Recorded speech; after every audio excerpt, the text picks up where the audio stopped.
Good afternoon, everyone.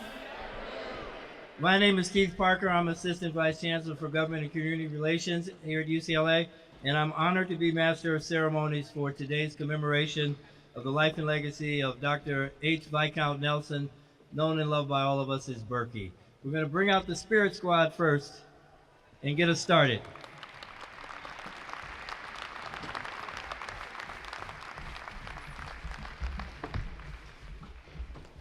Hey everyone, thank you for coming out tonight. I was wondering if we could get a Berky spell out. Berky spell out, Berky spell out. Give them a B. B. E. E.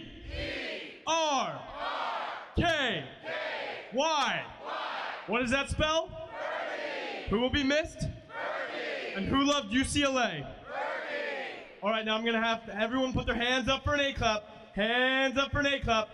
And 1, 2, 3, 4, 5, 6, 7, 8, U, C, L, A, UCLA, bite, bite, bite. Thank you for coming out.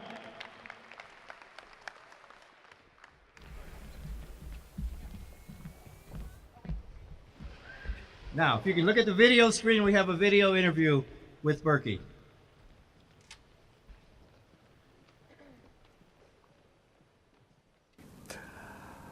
I'm only one person, and I made a decision when I was entering my last year of graduate school, that I would devote the rest of my life to try to enlighten people and try to mitigate the racial divide that exists in this country. The job that I have has given me the latitude, I feel, to maintain the promise I made to myself.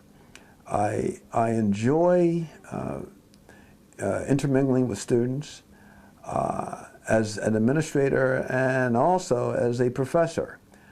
I enjoy teaching, I enjoy writing, and being able to work at a university that is the most popular in the United States, given the number of people who apply, and also to be at a university that is on the crossroads of many different cultures, Asian, Latino, as well as domestic.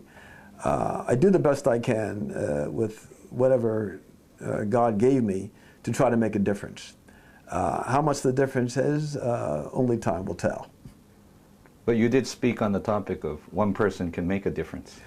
Absolutely. There's a sign I used to have hanging in my office that declared this: a teacher affects eternity.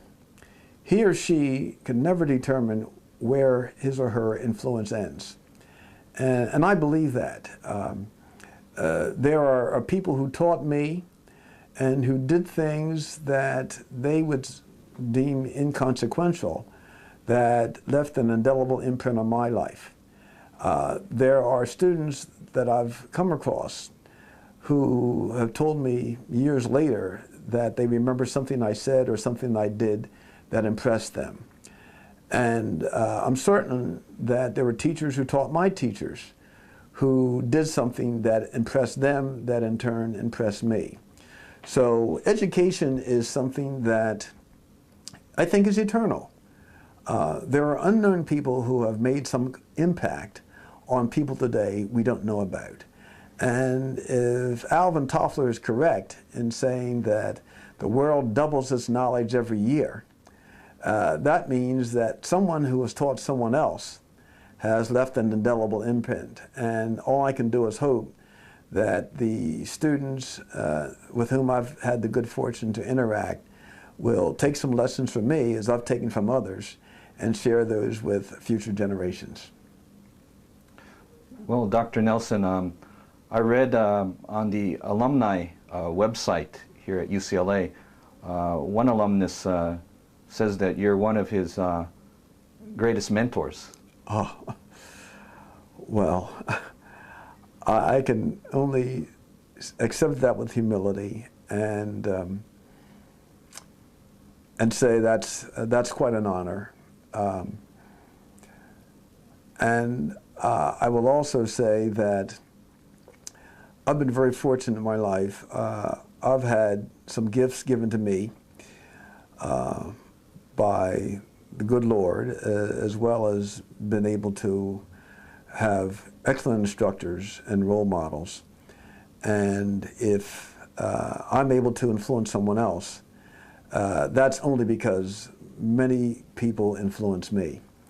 And I can only hope that that person who made that remark will take up the cudgel and influence more people than I could ever influence. And that's why I'm happy to be here. I had to make a decision years ago whether I wanted to stay as a high school teacher and teach high school students, or rather go into the university and teach those who would teach high school students. And I think I made a good decision. I try to influence as many people as I can, and by being at the university like UCLA and writing books that people will read, hopefully my influence will continue. But it's not about me.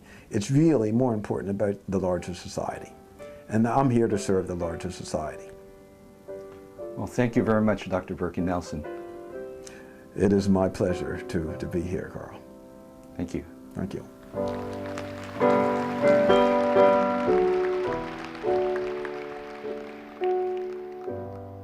In Berky's honor, you got to put on a cap. Because when you saw Berky on campus, you always saw him with the cap on. So for our speakers today, I'm going to leave the cap for you because we're going to pass that cap around. I first met... I'm only one person, and I made a That would be Berky, get another word in. I first met Berky back in the 70s in Minneapolis. He came to the University of Minnesota as a visiting professor, and I was a mere child who was a student at the University of Minnesota at the time. And so we began a friendship, and Berky was not only a colleague and a friend, Berky was my brother. And I'll miss my brother a long, long time. When we met, I thought about, this accent that Berky had and trying to figure out, where is he from? Because that part of Pennsylvania Berkeley's from is not like Philadelphia, it's not like New York, it's not like anything. It was just Berky. And so for the last 30 years, Berky and I have lived on the same street. And I always introduced him or said about Berky, I live down the street and in the shadow of Dr. Nelson. And I felt that way, and I told him, and Berky, I'm waiting for some of your wealth to trickle down to where I'm living. Because Berky was indeed a wealthy man. A wealthy man because of not only the wealth of his wonderful career here at UCLA, where he touched so many lives and so many people. And looking at this audience and being in the reception outside, people I haven't seen in lots of years coming back today because this was for Berky. And I think, give yourselves a hand for taking that moment, because Berky was your brother too. He had the wealth of an immediate and an extended family. His wife, Joan, worked here for many years and preceded Berky in death. Joan touched lives, and together they touched many lives. His wealth and his partner, Marcia Mills, who's here today. And Marcia, helped Berky in that period after he had lost Joan. His two sons on the front row, Chris and Burke. And make sure you read the bio in the program that they wrote, a beautiful bio on behalf of their father. And his two granddaughters, his granddaughter Joan and his granddaughter born, unfortunately, after Berky passed away, but must be imbued with his spirit and Joan's spirit as well, Clover. And his mother, Mrs. Leanna Nelson Johnson, who's 103 years old, a blessing in and of itself. So Berky had the wealth from his scholarship. He taught, he wrote, he published. In fact, his last book was published just before he fought his final battle. He was Dr. Nelson up until the end. So Berky was a wealthy man, and all of us here today, we're blessed by his wealth that he shared with us. So we want to go now to a video message from Chancellor Block. Berky was a mentor, teacher, and a friend to so many of us. In his 40 years of dedicated service, Berky helped create the culture of UCLA. When we talk about the unique qualities that make us proud to be part of this university, we can look to Berky's many contributions. He brought intelligence and thoughtfulness to his work, always mindful of the values and principles of this institution. He was also a trusted and appreciated mentor to generations of students. Though our gathering today is tinged with sadness at Berky's passing, we are grateful to have known him. He was a man who truly knew the heart of UCLA. Berky, I miss you.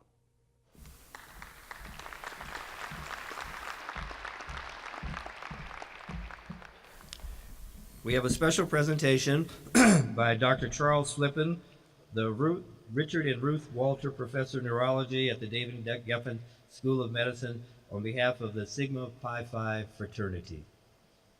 Dr. Flippen.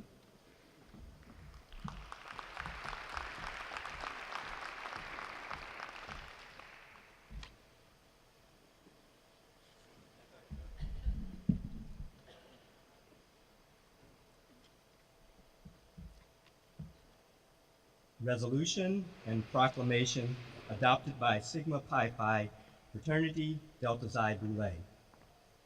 Whereas Horatio Viscount Berky Nelson Jr.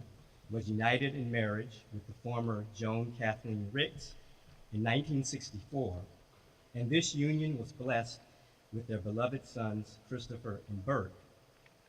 And whereas Berky's storied pedagogical career included teaching at Oxford and Abingdon High Schools in Pennsylvania, at the University of California, Los Angeles, and at Dartmouth College. And whereas Berky's scholarship and leadership at the University of California spanned 4 decades, including service as director of the Center for Student Programs, overseeing over 1,000 organizations, mentor and role model for 3 generations of students, confidant for student athletes, helping them succeed on the field and in the classroom, advocate for multicultural imperatives and diversity throughout the university, and author of major historical research works. And whereas Berky's community involvement and leadership is exemplified by his service as Pacific Regional Sire Archon of Sigma Pi Phi fraternity, and whereas Berky transitioned to Omega Boule of Sigma Pi Phi on the 5th of October, 2015. Therefore, be it resolved that Sigma Pi Phi Delta Xi mourns the passing of Horatio Viscount Berky Nelson Jr. and celebrates with love and admiration the illumination his life shone on all of us. And be it further resolved that Sigma Pi Phi Delta Xi extends its heartfelt condolences to the family and friends of our beloved late Berky Nelson. Resolved on the 21st of October, 2015 in Diamond Bar, California. A. Ronald Berryman, Sire Archon, Johnson B. Lightfoot, Grammateus.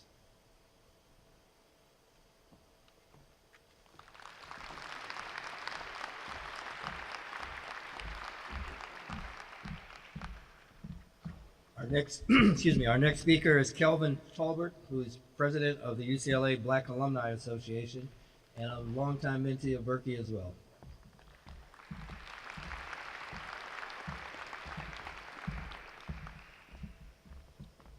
All right.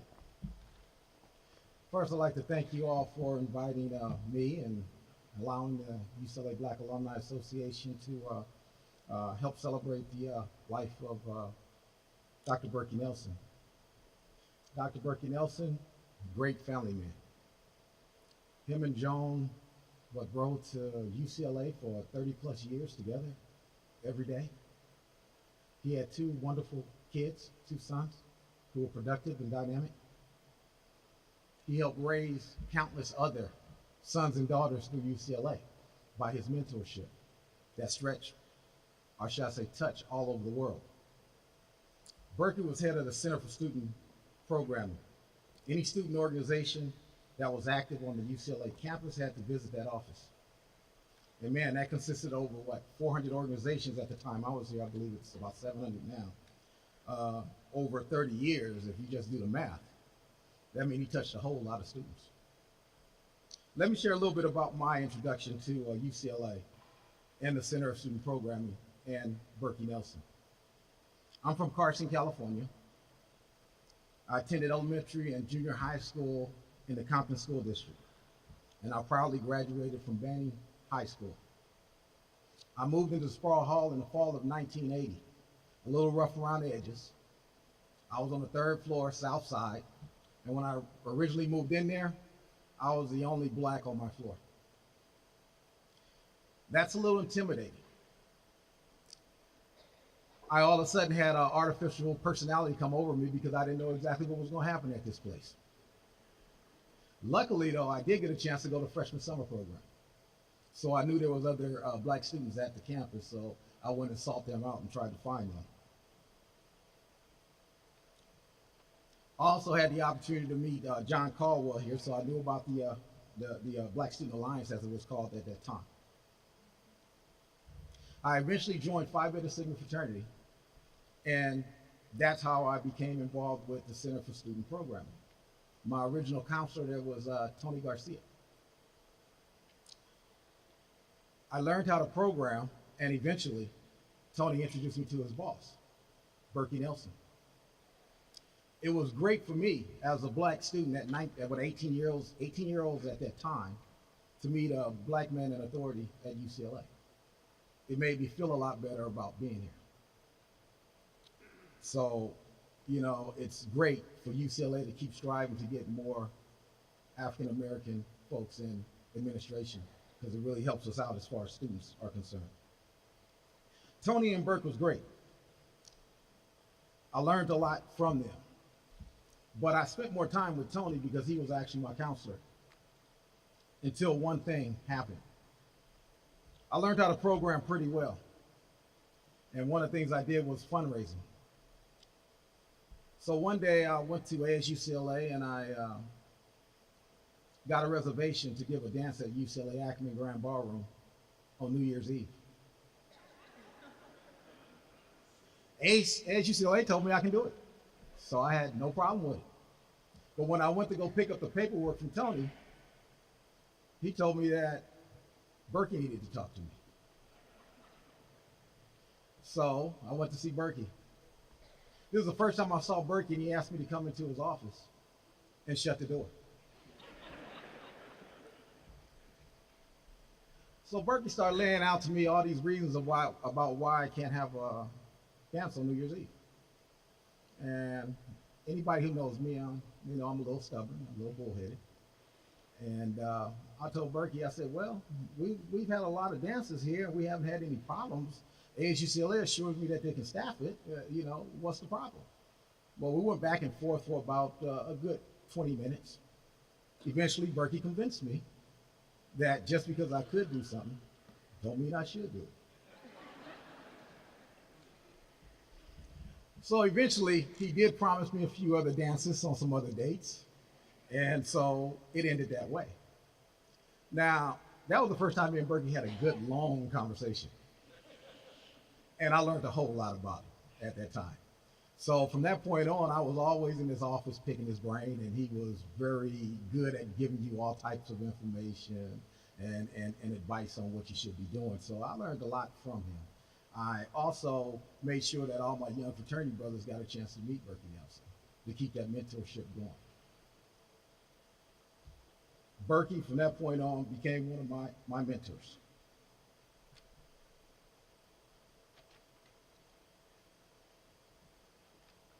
Looking back, it is amazing to realize that he gave this same dedication and time to countless other students and organizations.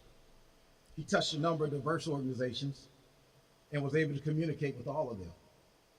He was able to reason with student organizations and get them to see things from different perspectives.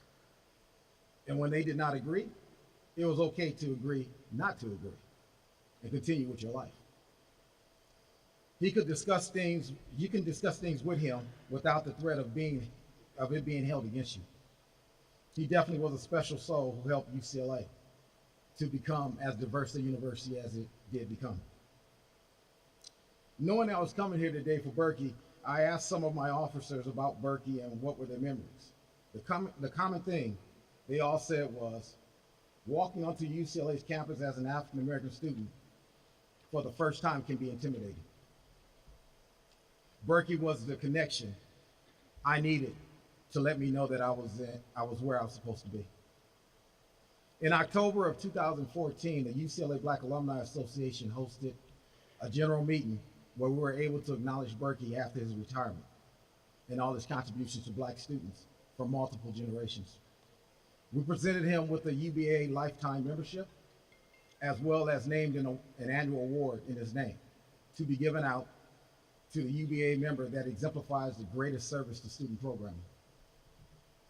On Saturday, March 19th, coming up this year, at the LA Music Center, we are hosting our Dolby Legacy Scholarship Dinner. At that dinner, we will again recognize Dr. Berky Nelson as one of our legacies and host a scholarship in his name. As with all our scholarships through UBA, they cannot be restricted by Proposition 209 and will be used to help continue UCLA's effort to attract and maintain top African American students to increase the diversity at the campus. As was stated by Angela Jackson, one of my vice presidents, no one can ever replace him, but we can pass on what he taught. Chris and Berky, I'd like to share with you the knowledge that your father and mother are still with you. They are inside of you. They are still giving you lessons. Every day, a piece of lesson that they taught you will reveal itself. It's amazing. Thank you for your time.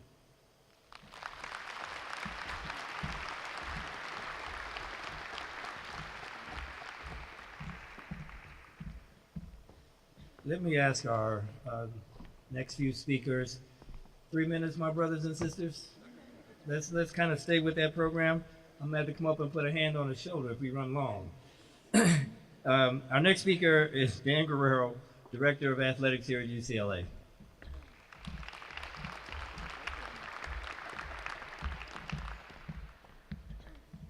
Certainly there was no one more proud of the rich history and the tradition and the legacy of UCLA athletics than Berky Nelson.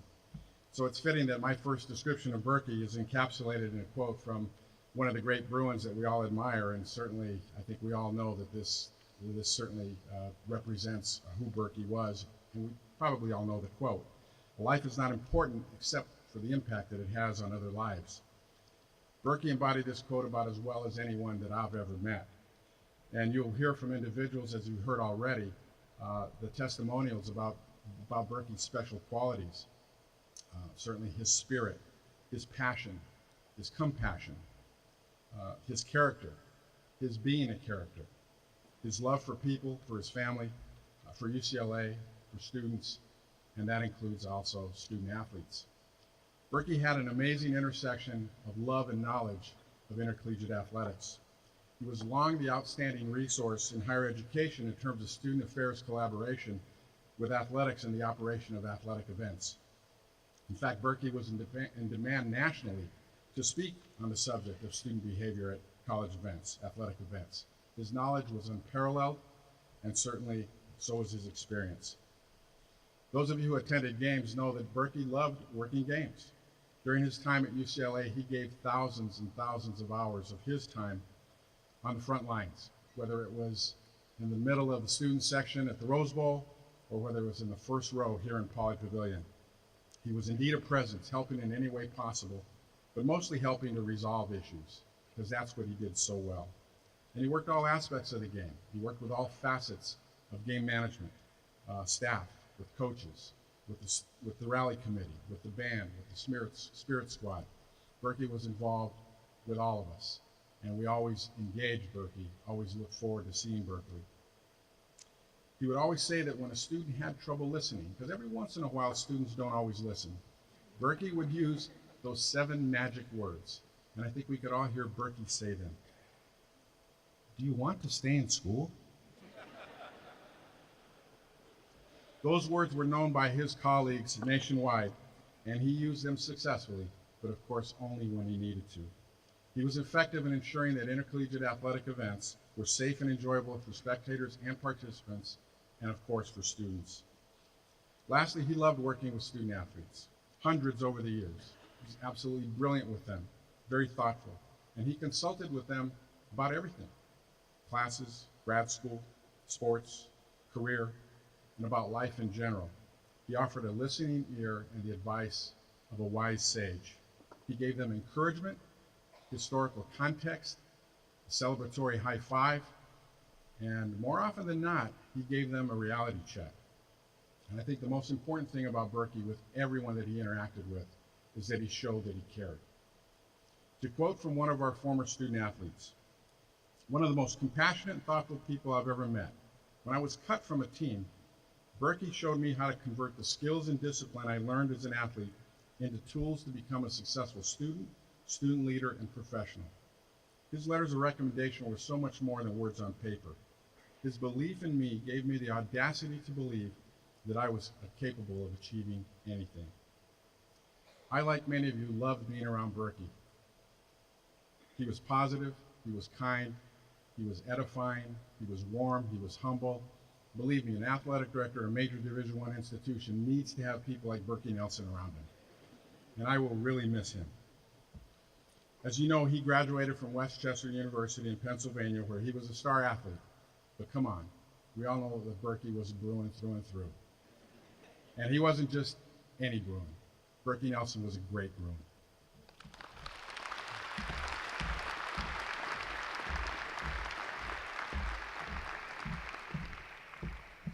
Our next speaker is a longtime friend and UCLA alum, Craig Bloom.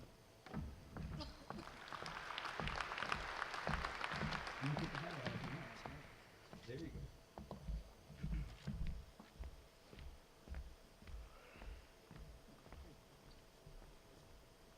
Berky always told me I had a big head.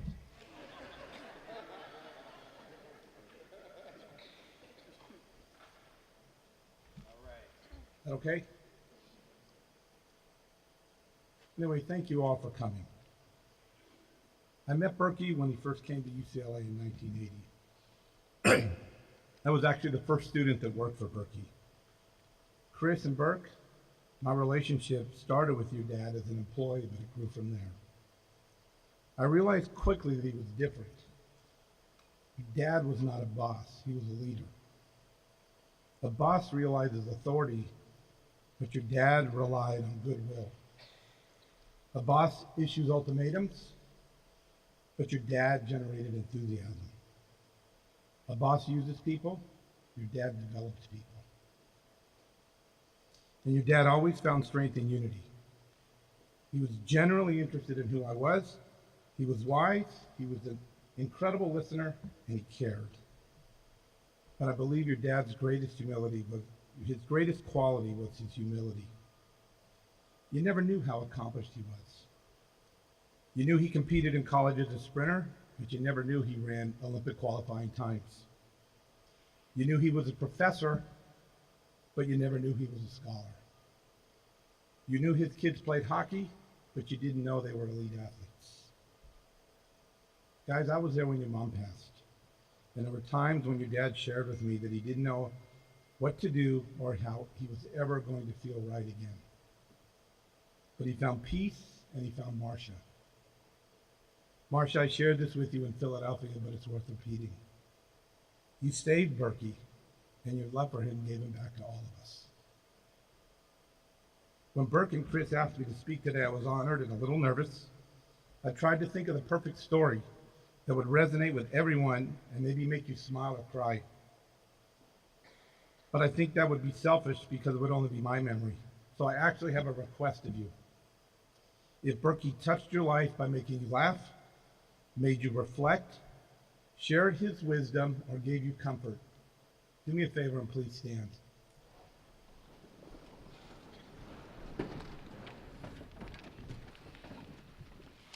Guys, look at that. Take a minute, and I'd like all of you to reflect on your own memory.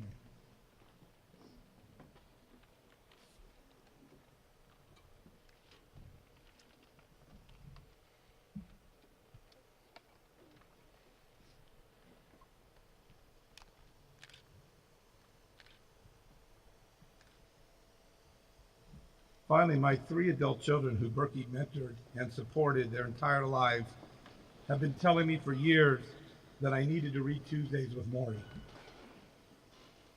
After Berky passed, my daughter Caitlin insisted that now was the time that I read the book.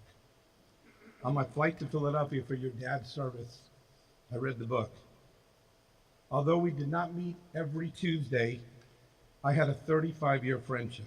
I never had a formal class with your dad, but I was one of his students. His curriculum was life. It was taught from experience. No grades were given. I was expected to be asked questions and provide answers, but was also expected to ask questions as well. No books were required, yet many topics were covered, including love, work, community, politics, race, and family. Your dad was wise and loving, and he proved he was a teacher to the end. I will miss his belief in humanity. I will miss the eyes that could view life so encouragingly, and I will miss his laughter. To quote Maury, death ends a life, but it never ends a relationship. For instance, Burke, the last time I saw your dad was in the hospital. I sat with him and I held his hand. We talked about our friendship and our families. I asked him if he was at peace, and he assured me he was.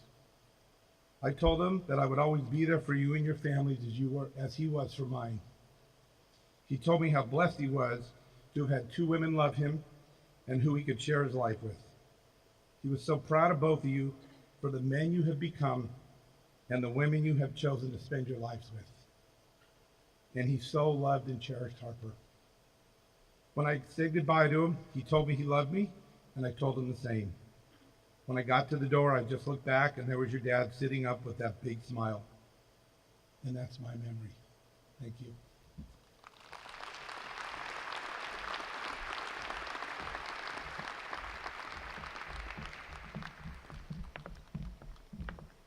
Our next speaker is David Morgan, a longtime friend, colleague of Berky's, and in fact goes back to New Hampshire with Berky. And he brought his own hat too.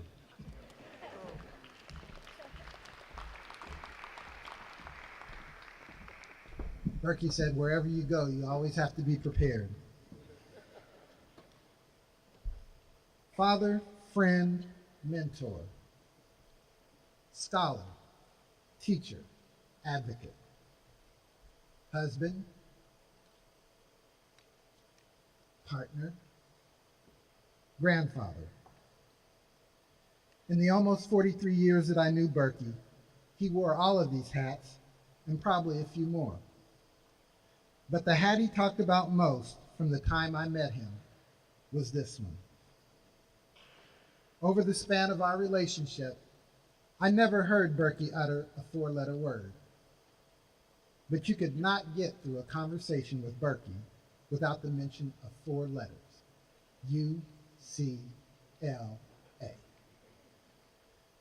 Berky was tried and true. Berky was Bruin blue. He never stopped loving being a part of UCLA. I first met Berky in the winter of 1973 at Dartmouth College. I was one of a handful of freshmen in an American history survey course. Now, Dartmouth has a way of testing new professors, and Berky was no exception. I felt really proud when I got my first 4-page paper back that he only wrote back to me with 1.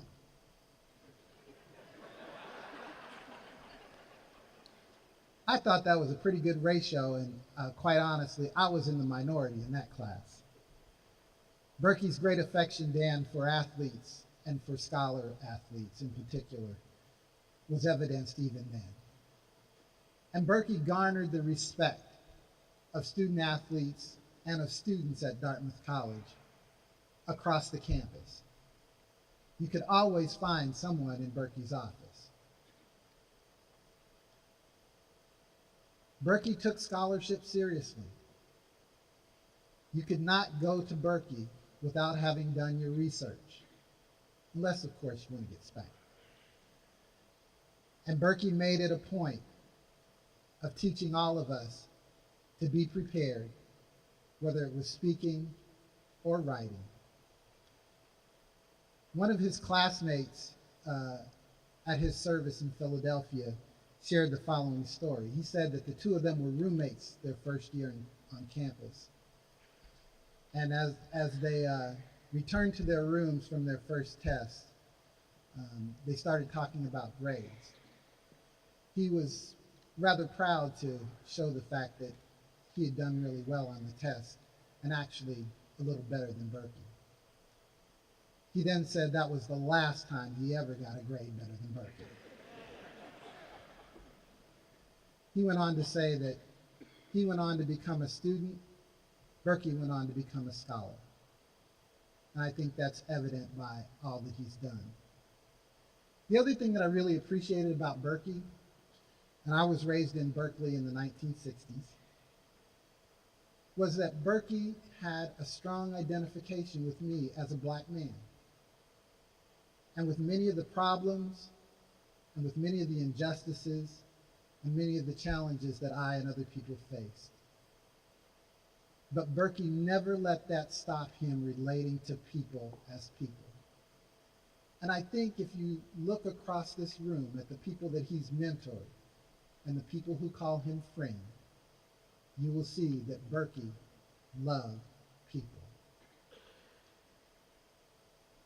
It's great that we're here today to pay tribute to Berky and to honor him.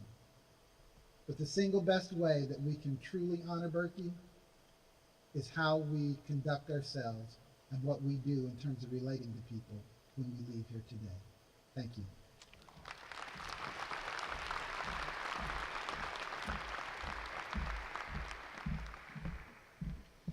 Let me now bring up Andre Farr, former UCLA athlete, chairman and CEO of Black Sports Agents Association, and a 2015 Innovative Entrepreneur of the Year.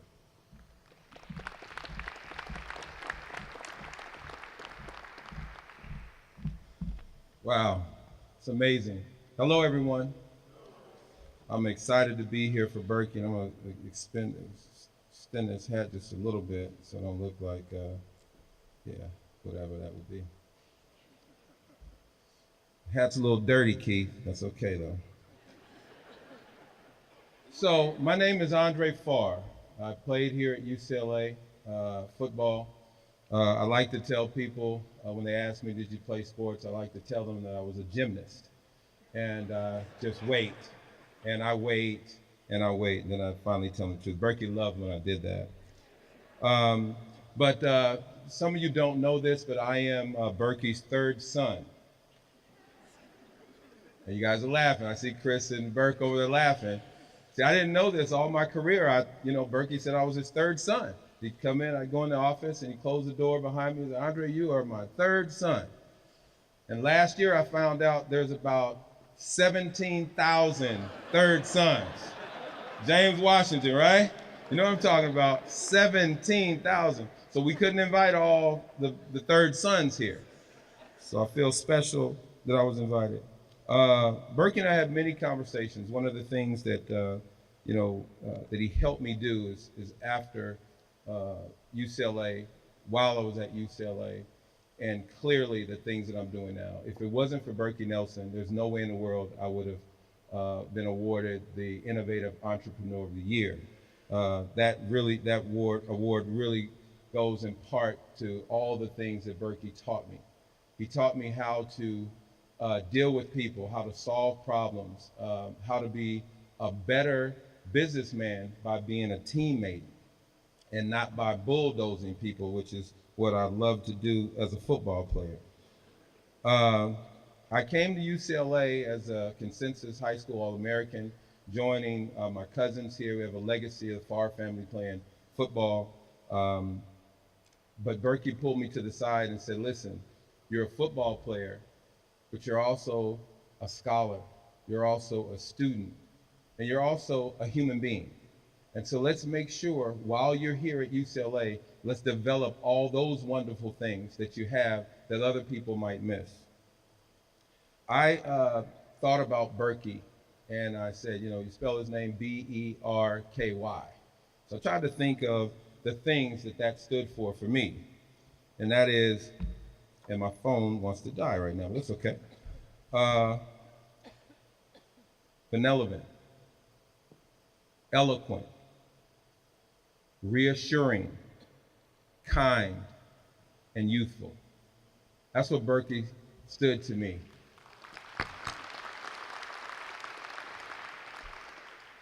So many of you, or some of you here, know me at my times here at UCLA, and you know that I was pretty controversial. I'm sure that some of the gray hair here in the building happened because of me and Kelvin and J-Dub and, you know, those who are really outliers, who are trying to push the envelope, right?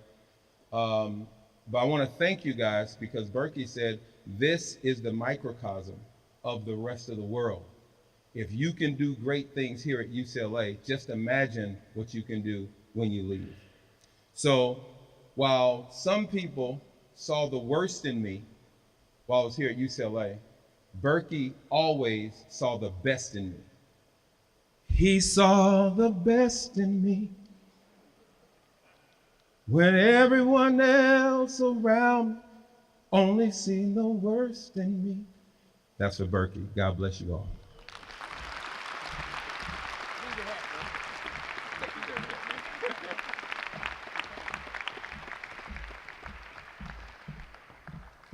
You don't find many singing gymnasts, so we appreciate that moment. Our next speaker is, again, like everybody in this room, a longtime friend of Berky, now retired from UCLA, and I have great memories of lunchtime arguments with Berky and our brother Jimmy White about the state of UCLA basketball and UCLA football. Jimmy White.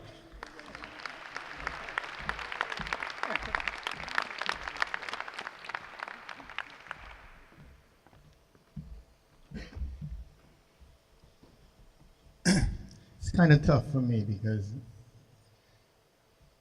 in the last 37 years, every time I came up here, I came by Berky's office to see him and just to be with him. Berky, as everybody's spoken before me, has iterated, and I'll reiterate, Berky's a man for all seasons and for everybody. He is the most intelligent man that I've met on the campus. He's one of the best human beings I ever met in my life, barring none. And today, from the time I woke up, it was a little tough, but I rolled up to the kiosk in lot 4, and the guy says to me, "You must be his brother." I was like, you know, I lived that life for the last 35 years, and I love that life, and I miss that very much. But Berky was all about family and sharing what he had with the world. And the world for Berky, for all those years he was here, was UCLA. And I just can never forget the times we spent together, and the memories we shared, the advice he gave me. I mean, I was out of school with my law degree and my California bar status and working at UCLA. I thought I was here for 2 years. And when I finally started getting these 6-figure offers when I was making $30,000 at UCLA, I went to Berky and I said, "Berky, I don't really want to be a lawyer. I want to give back." And he said, "Then stay here with me." And I stayed here. I made pittance for remuneration, but a wealth of knowledge, contacts, associations, affiliations, and watching young people grow up, which is what Berky and I love the most. And the world is a better place because of Berky Nelson, but UCLA is not the same because Berky's not here. But I want to give one little story, a Berky Nelson story. You know, Berky loved sports, but his favorite was track and field. You can find Berky at every UCLA track meet. If I needed to find Berky, and it was on the weekend. I'd look at the schedule and see if there was a UCLA track meet. If it was, I'd come up here. There was not a time that I came up here and he wasn't here, unless he was back east with his mom. But at one of the track meets, he goes, "You know, we play USC next week." I said, "Yeah, good." And he goes, "But it's at SC." I said, "Let's go." And he goes, "You okay to do that?" I said, "Berky, I grew up across the street from USC, man. I'm okay with that." So we met at the UCLA track meet, and we flew to UCLA colors. We talked plenty stuff to those Trojans, and we won the meet. And I never will forget the look on Berky's face, the smile, you know, the magnanimous smile he had. It was contagious. And every time a USC person would look at that smile, they would just die another death. Berky had it going on for him. And I love Berky Nelson. He's the brother I never had. And I'll always remember him every day of my life, just like I do my mom. So, thanks everybody for being here. And thank you, Marsha, for being in his life the last few years, bringing him back to life after Joan, because he had the most lovely family with the boys. And I had the great fortune of coaching little Berky in basketball. And when Berky was 12 years old and my son was 11, I took a little team around LA in the summer. We played 13 and 14-year-old teams, and we dominated the games. And Berky Nelson, he was our enforcer. He was a hockey player playing basketball at a high skill level and wouldn't quit. Thank you all for being here, and thanks for letting me share just a little bit about my relationship with Berky. Thank you.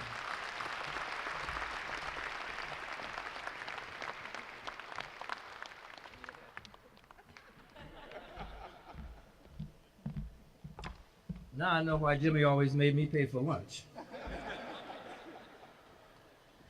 Our next speaker is Dr. C.Z. Wilson. Dr. Wilson is the one who hired Berky, hired Winston Dobie, supported a whole lot of talent over the years here at UCLA. Dr. C.Z. Wilson, come on up.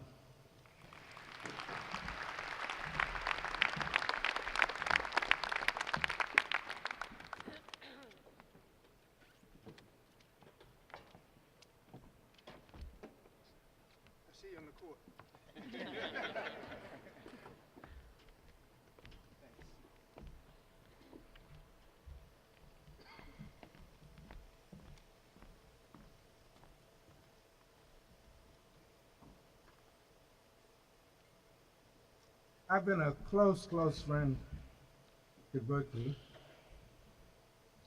for almost 40 years. And I'm so happy to share this afternoon and this celebration that we're having about Berky's life. Now, everybody said the wonderful things about Berky that we all so deeply believe. But the things that I remember so much about Berky is that his ability to capture the moment and create a kind of brand of leadership. I notice how that brand of leadership has taken over this campus. When we see things like Berky came here in 1967 and became director of campus activity, and Kapow, I know we have made a tremendous change on this campus. Kapow didn't start until the 80s, but we have a brand at UCLA now. We are the greatest major university with a student participation base that is every place as an active learner on this campus. Thanks to Berky and Kapow and campus activity, and being at the last stage of an iteration of student affairs agencies, that is how we are seen. It's very promising that we now have over 100,000 applicants for this campus. It's about our brand. It's about who we are. It's not about how we started, how we got here. It's about how people see us, thanks to Berky. Now, there are a couple of things that I want to add, and I need to wear this cap to really show that this is what I do at the house.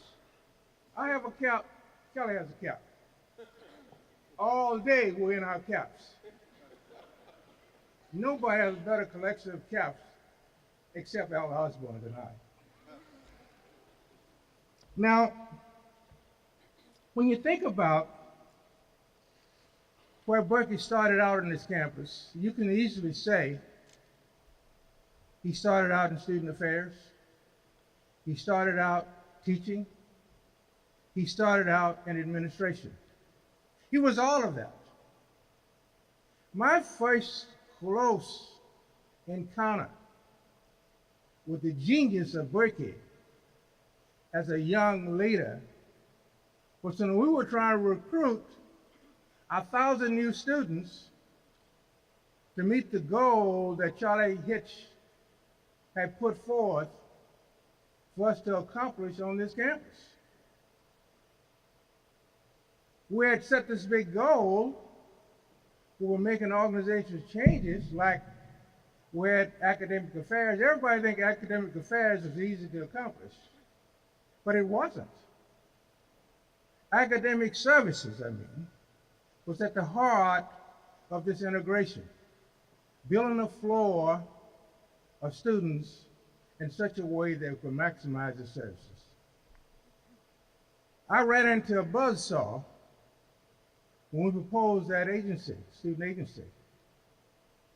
I had no place to go. Bob Kinsman, who was then pushing Charlie Hitch's agenda on campus, needed to be at my side to help me get that first thing off the ground. Well, I got Bob's help in getting academic services off the ground, but we also discovered the leadership quality of Berky in helping us recruit, build temporary organizations, bring students on campus, negotiate packages, and get everybody excited about that program. We reached our target because I was able to go on red eyes to Washington, and Berky could hold the fort around this campus in recruiting and meeting that target. We lost Berky shortly after that. We lost him back to the Ivy League. He went back to Dartmouth. I sort of kicked myself because I don't think I did enough to fight to keep him and Joan here. I didn't recognize this true genius of leadership and its ability to work on so many fronts. I hate to lose a star. You can't do that too often. Well, about 1979, Norm Miller, one of our most creative administrators, decided to retire. The whole student affairs area became an area to negotiate a new framework.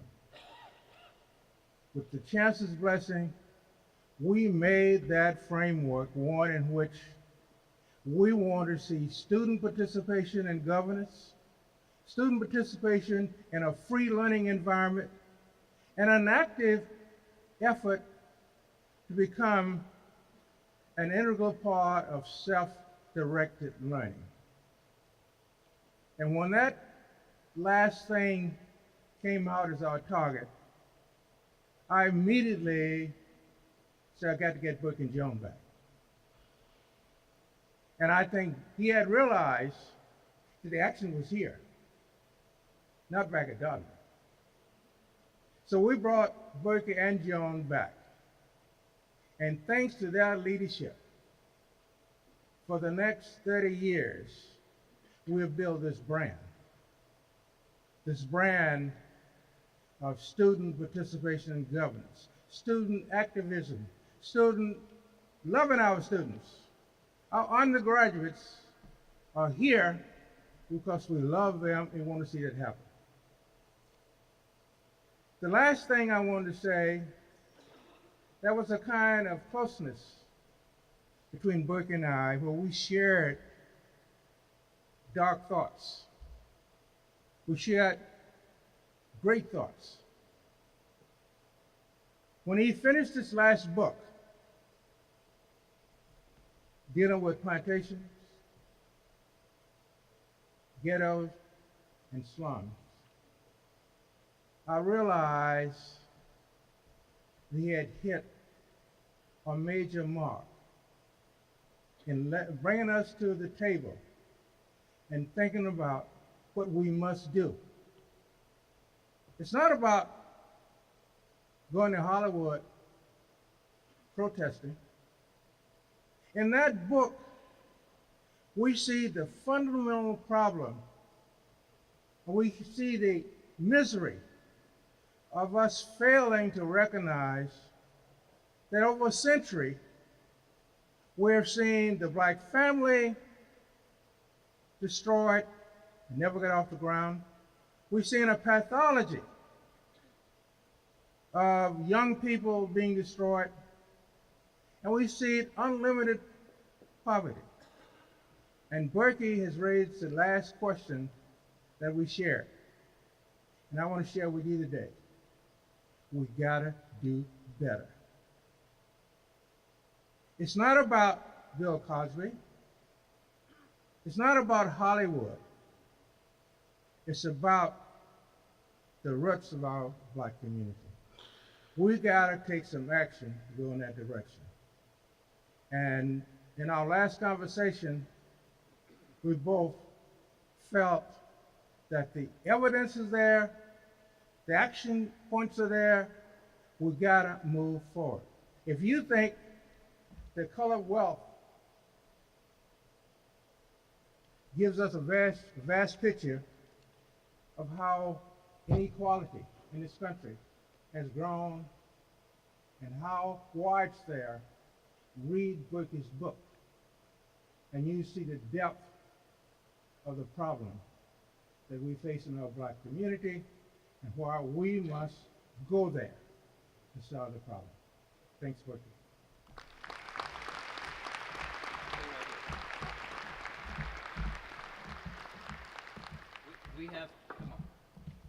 We have to give CZ another round of applause. Not only because CZ walked a lot of us through an oral history of UCLA. This brother is 87 years old. We need to ask him, what does he eat? What does he drink? How much sleep does he get at night? What does he do to stay physically and psychologically and mentally as vibrant and still be able to touch people? In the African tradition, there's a term that's the griot, the wise man. Other cultures have other terms like that. This is one of our griots. CZ, thank you for today. Thank you.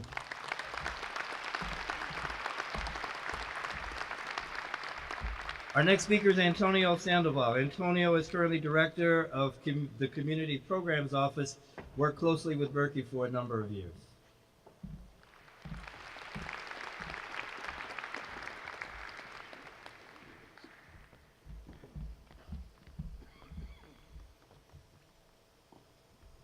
I'm not going to try to put on this hat. I don't hope you all don't mind.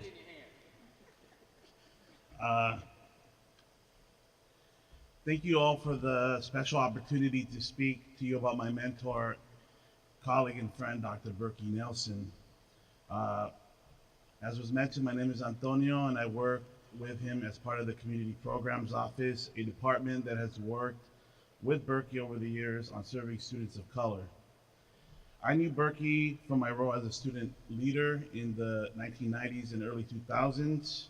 as a student in his classes, and for my role as a colleague of his.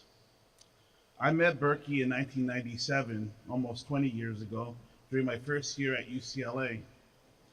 While attending a leadership conference held for students involved in community service, I casually walked in on what might be nicely described as a conversation. It was probably an argument at the time that Berky was having with his colleagues about the state of the country.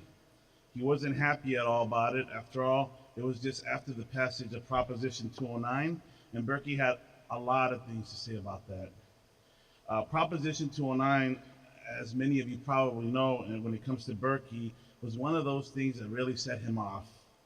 And it was a classic moment when I ran into him in that conversation of eloquence, genius, and patience that personified him, for me at least.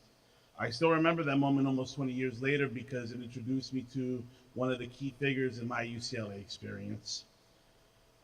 In fact, after that conference, I quickly learned that Berky could be a sounding board for ideas and potential things that I would want to do as a student. Berky would allow many of us to sit in his office for hours. In fact, he would tell, and I know this probably aggravated people that worked at CSP at the time, but he would tell his staff to come back later. He would push back appointments. He would do whatever he needed to make sure that we were able to clarify our thoughts, to get a better understanding of what was going on, or simply to calm down.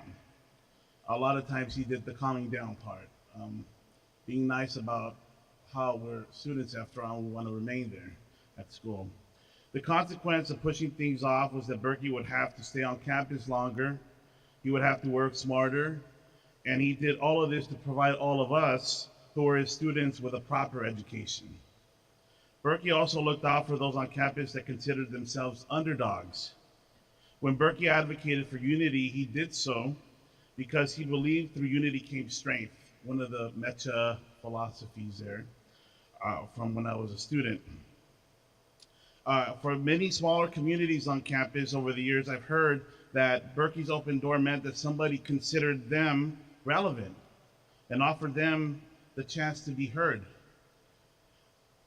During times of tension and conflict, Berky did not believe in shying away from difficult situations. Instead, he immersed himself in trying to be the solution maker, the solution finder, or the mediator. Ultimately, Berky wanted to make sure people were helping each other and that people were looking out for others. As a professional, I got to work with him. I continued to benefit from Berky's words of wisdom while working side by side with him in student affairs. Berky would offer advice and he would be happy to analyze things I simply didn't understand. As a colleague, I got to see that Berky always did what was right. He always tried to bring people together, and he never gave up on his colleagues or his students.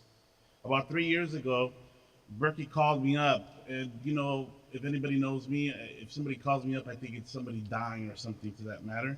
But in fact, he called me up to invite me to his house, which he hadn't done before. He wanted to chat for a bit, and we hadn't seen each other in a while.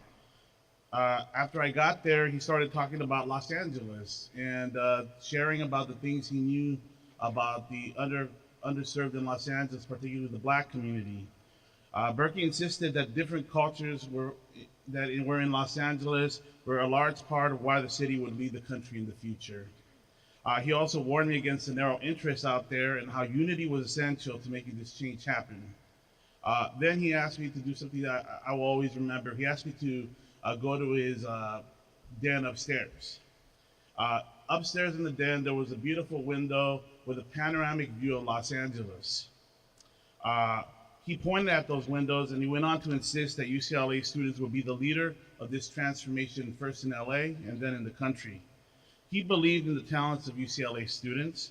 He believed strongly in holding our students to the highest standards because of this. He couldn't have made the point more clear that day, and for what I found, he loved where he worked, he loved what he did, he loved the people he worked with, fundamentally, all of them. Before I go, I want to share a quick memory about Joan and Berky Nelson that I have kept with me for 15 years now. It was after the September 11, 2001 attacks. Mecha had decided to go to Acapulco's late night after what has been a long board meeting. We had a table of 15 of us, and we were being loud and carrying on as we always did. And at CPO, if any of you know, we always do. We're always the loudest people in the room.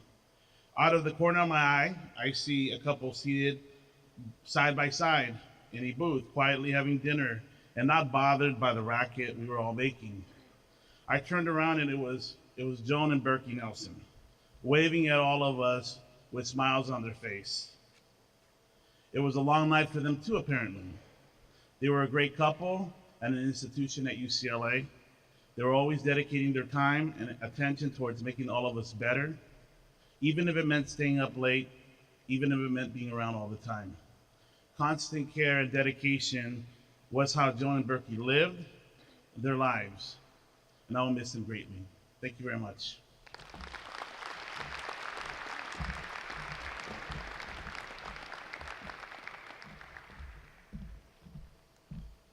Our next speaker is also a long-term colleague of Berky's, Melissa Veluz Abraham, who is an advisor under Berky in the Center for Student Programming that is now called Student Organizations, Leadership, and Engagement. Melissa?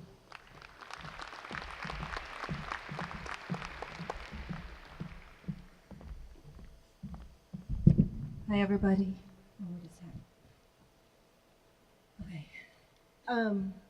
Good afternoon. I'm honored to be here today to remember Berky and to share with you all my experience of knowing him through the years. I worked with Berky for over a decade when he was the director at the Center for Student Program, or CSP as we were known. We are now called SOUL, or the Student Organization Leadership and Engagement Office. But my story with Berky started when I was a student.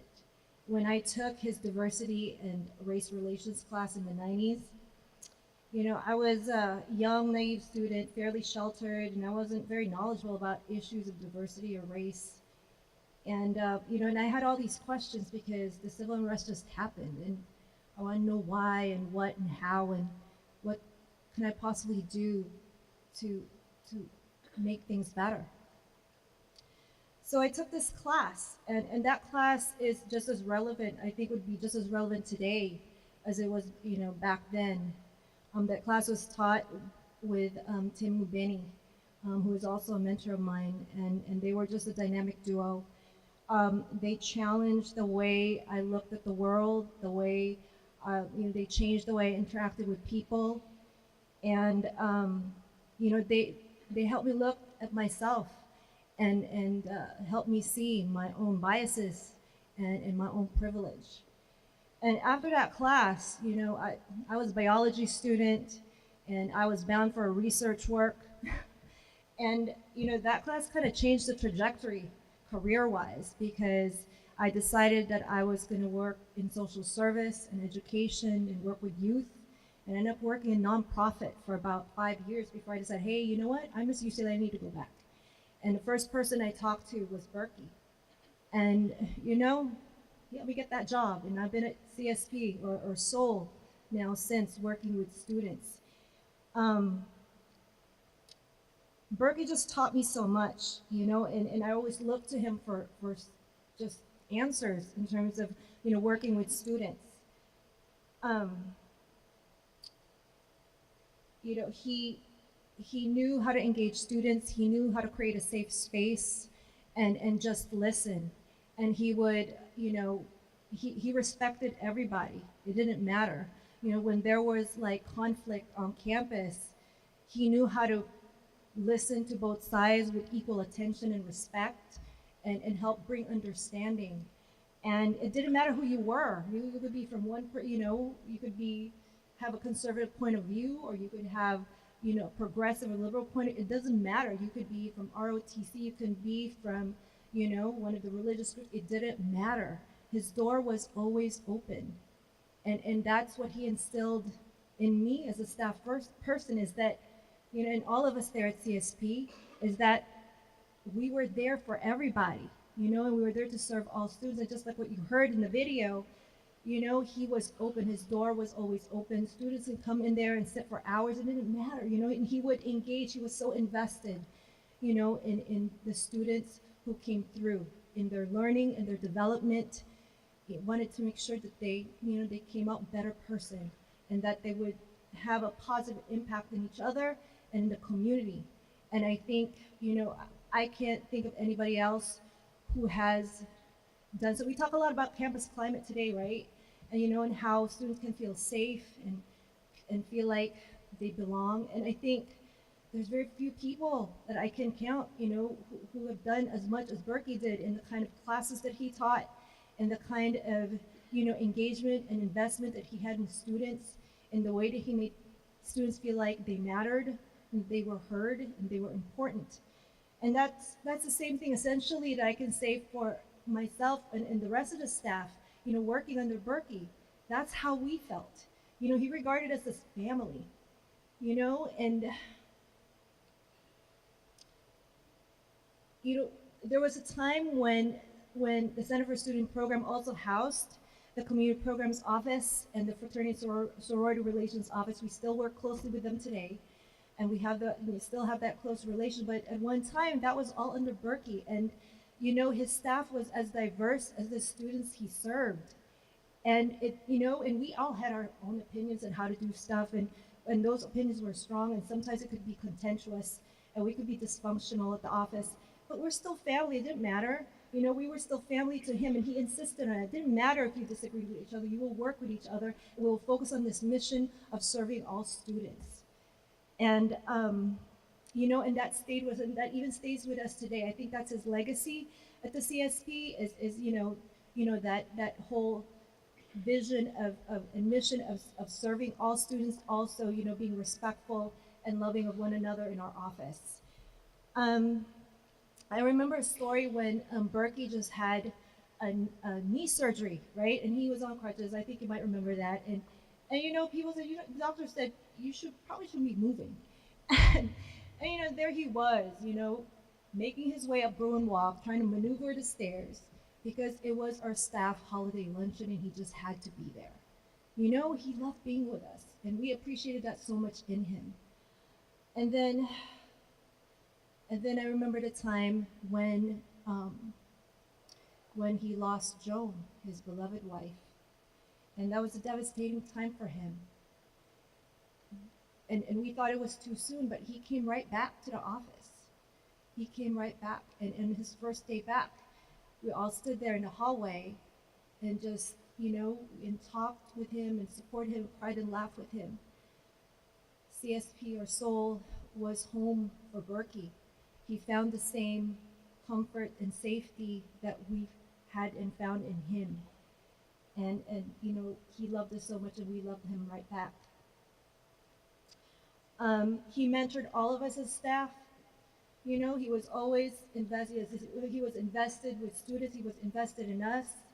We came to him when we didn't know how to handle stuff. We didn't know how to deal with a particular student situation. He would give us advice on just professionally, like how to get that next advanced degree. And he was always interested in what's going on in our lives. It was customary for him to just walk the halls and just pop in and sit down, and we'll there for hours. He would talk about religion or politics, and then go right into our family and relationship. It doesn't matter. We'd be joking, always be joking about stuff going on, current events. It always had something to say about some public figure who was not behaving. and we talk about that and laugh about that for a while. Berky was always present. He was at almost every rally or demonstration. He was at the Undie Run.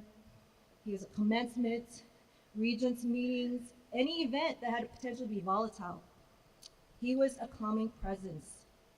If I was ever working an event, or any of us were working an event, it always felt good to have Berky there, because we knew if something should happen, we knew he'd know exactly what to do, and everything would be okay. So that same reassurance applied to my personal life. Berky was always present at important events of all his staff. He danced at my wedding along with Joan. He held my kids when they were babies. And when my husband passed away suddenly 3 years ago, he was present at the memorial services. I'll never forget what he said to me after the funeral. He came up to me, he embraced me, and he said, "I love you. You're going to be okay. You're going to be okay."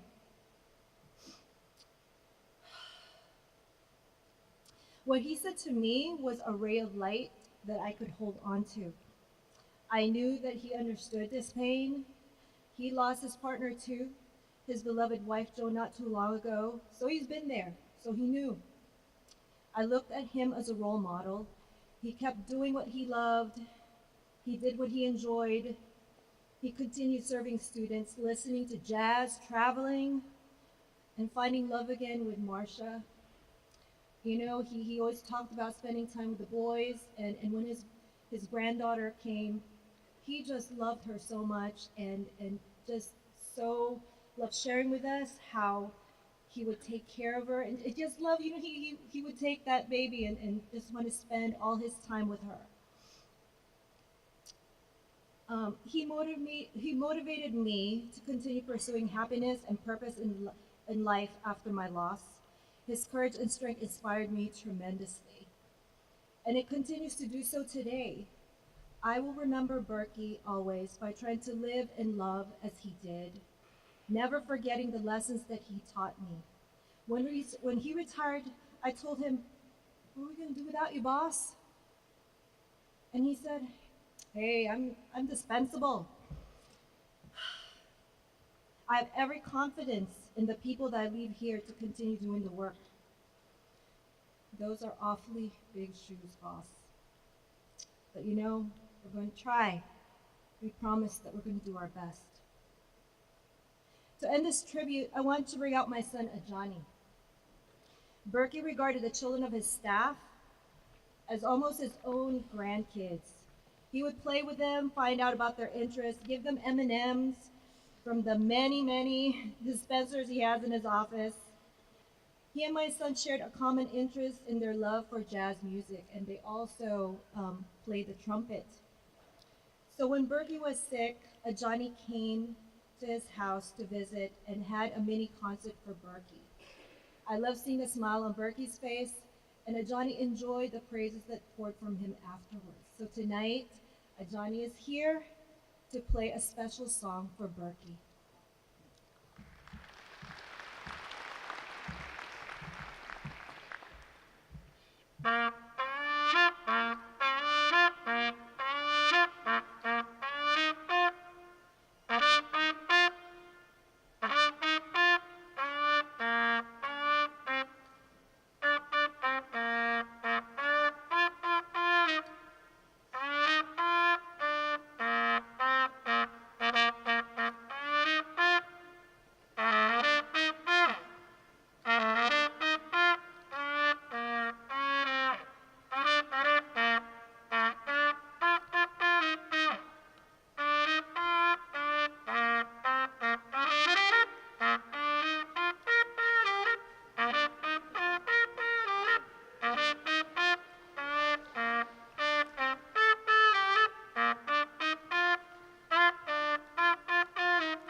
A remarkable tribute. A remarkable tribute.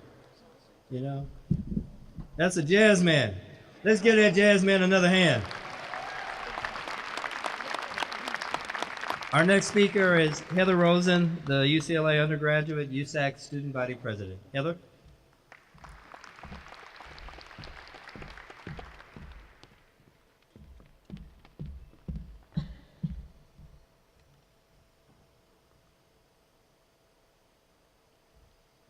Although I only had the pleasure of meeting Dr. Berky Nelson a few times, I did not have to look far to hear about the amazing impact that he had on this campus.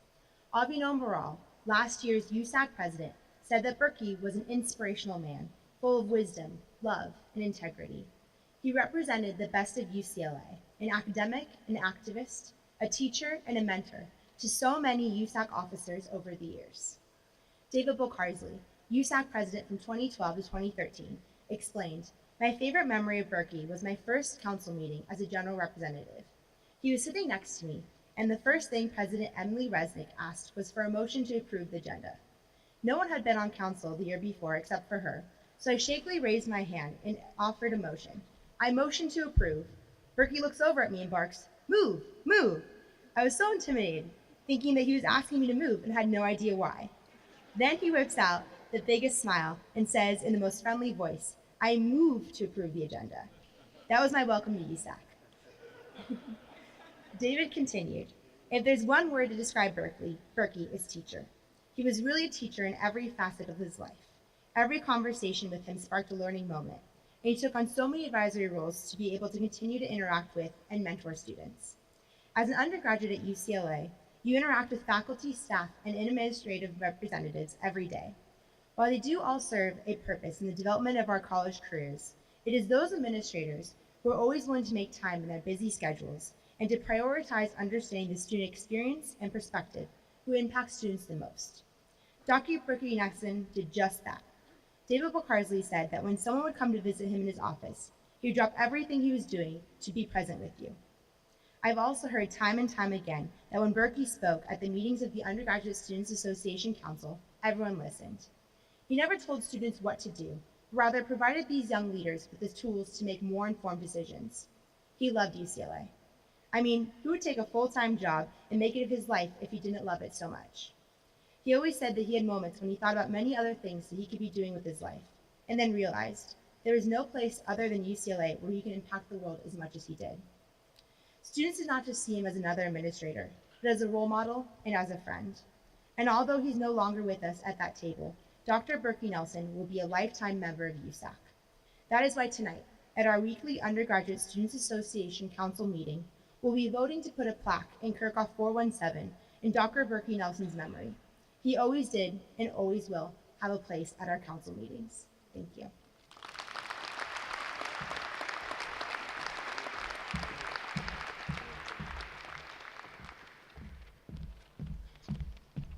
Our next speaker is Vice Chancellor Yanina Montero, Vice Chancellor for Student Affairs.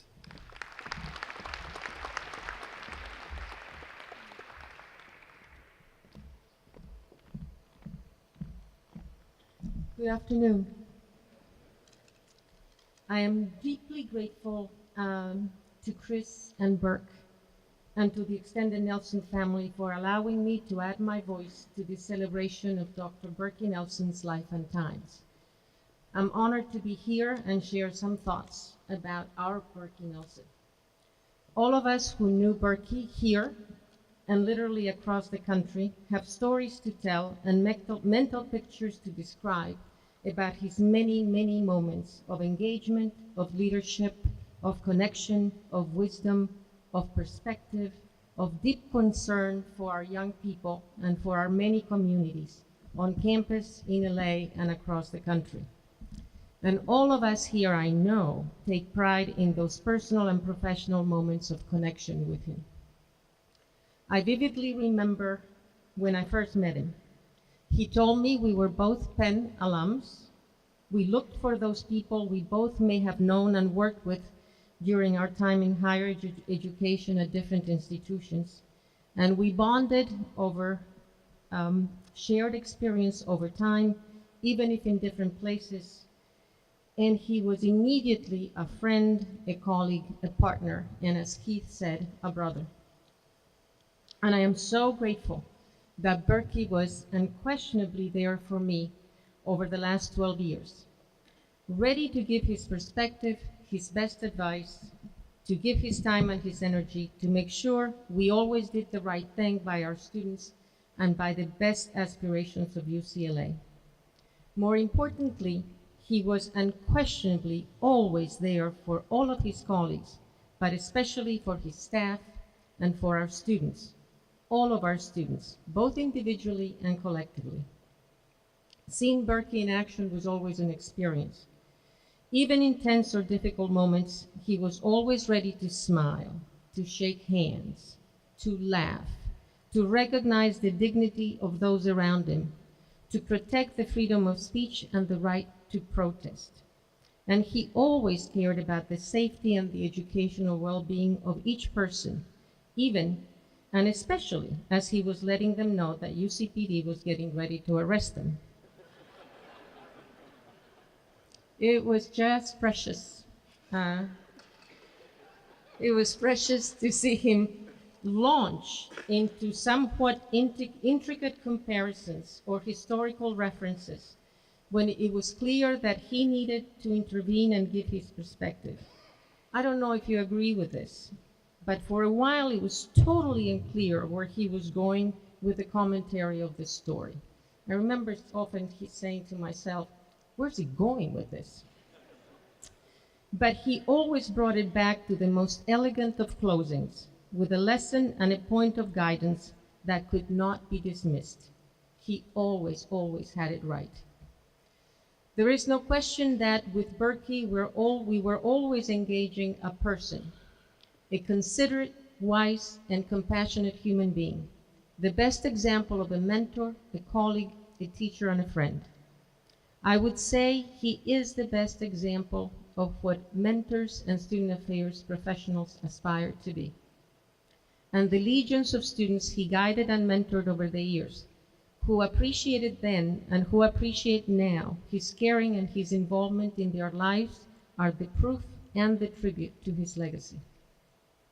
And in recognition of his legendary impact on so many lives and so many communities, and to honor and sustain his legacy, we're proud to announce the Dr. Berky Nelson Memorial Fund.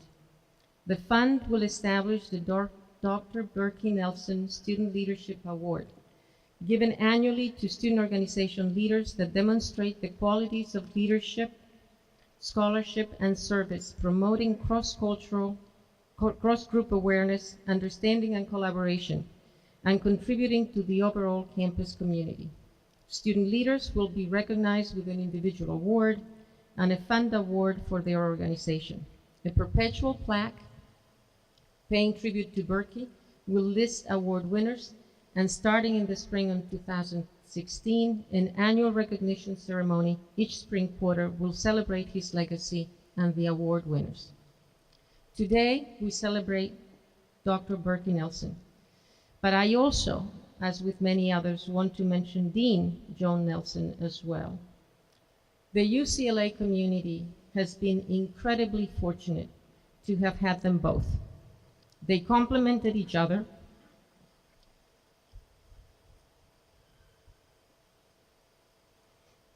and expanded each other's reach in spectacular ways. If Joan did not get to you and set you on the right path, Berky surely would, and also vice versa.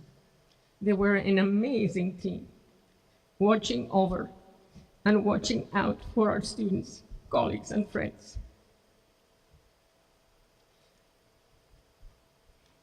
Their care for the well-being of the African American community and of every underserved community, and their commitment to the personal success of every student were extraordinary manifestations of their integrity, their deep humanity, and their immense generosity of heart, of spirit, and of mind. We miss them greatly, and we are so grateful for their example, their unwavering support, and their wonderful legacy. Thank you so much.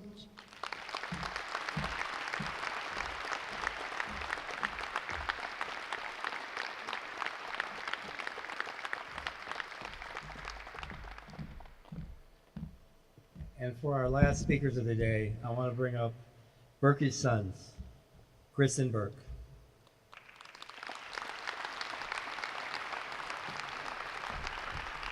Let me just lighten the mood a moment and just do a quick Berk story. He was about 10 years old, and we were going to dinner. No, we were going to dinner, Joan and Berky and my wife and me, and we were taking Berk with us. And he's in the back seat of the car and he's reading a comic book. And I said, man, aren't you a little old to be reading comic books? And he looked at me and he said, it's in French. I left him alone. I gave him his space, and I didn't ask him to pass the book up to the front. Berk and Chris.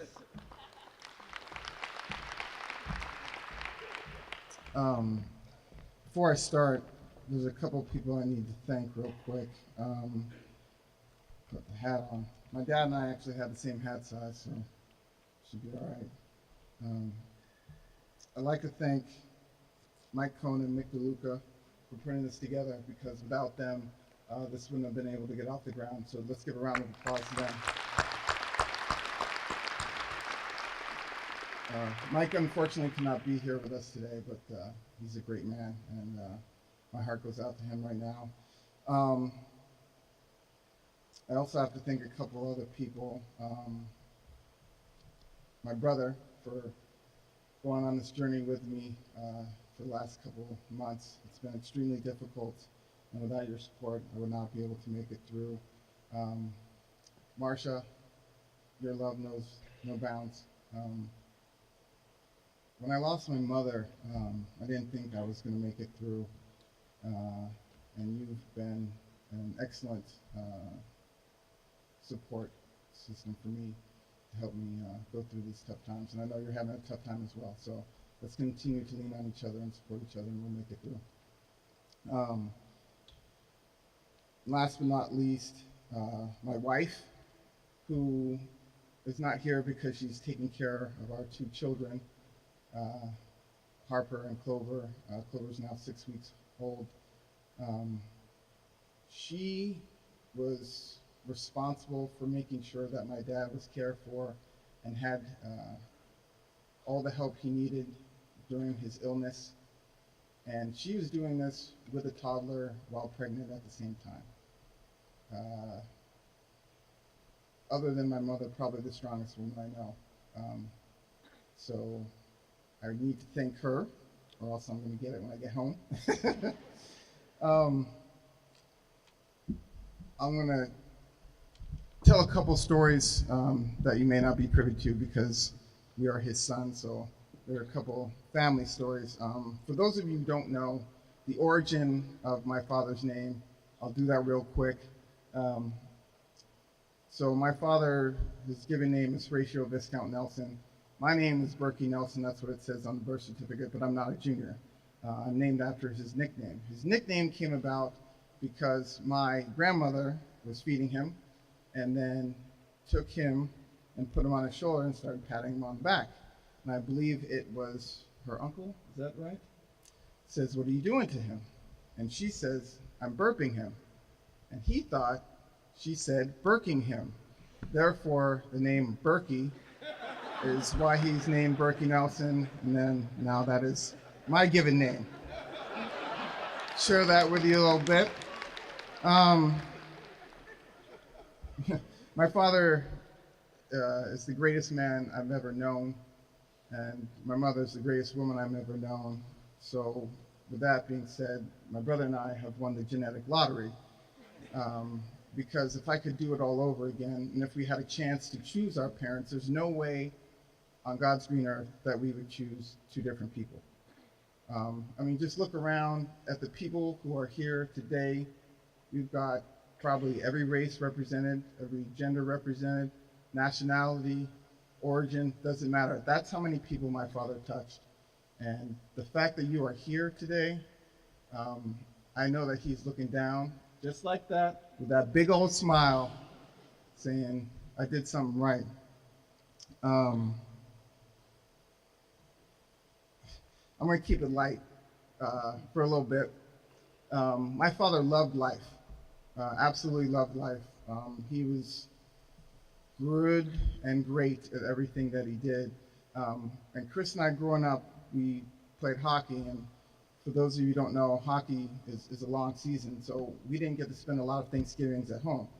One of my memories that comes to me is I'm in college at Colorado, and for Thanksgiving, my mom and dad came out to visit me, and they had a dinner at the Broadmoor. for some of the students. So we eat dinner, and then we're walking by, and in the ballroom there's the dance floor. And so my father grabs my mother and says, "Hey, come on, let's go dance a little bit." And so he gets out there and does his thing. And so a couple of my teammates walk by and they go, "Man, your dad dances better than you do." Being the son of Berky Nelson, as you well know, is a great accolade to have. And he never really told Chris or I what to do.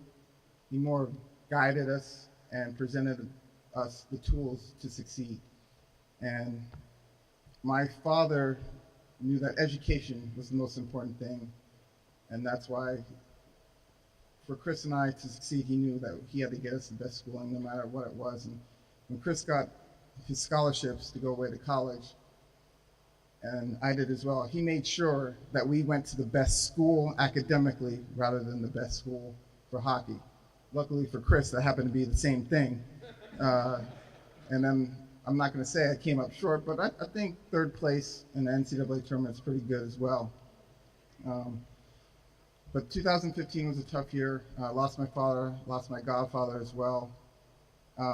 So Chris and I are going through the house trying to get it organized, and we're coming across a treasure trove of stuff because my mom never threw out anything. And some of those pictures are on display that I decided to share with all of you. And thank you for taking the time to look at them. And also, I found his last resume. The reason I know it's his last resume is because UCLA is not at the top. This is when he was coming back to UCLA. And CZ, thank you so much for bringing him back here, because if I grew up in Hanover, New Hampshire, I don't know. No offense to anyone from Hanover, New Hampshire, but I was born there, so I could say that.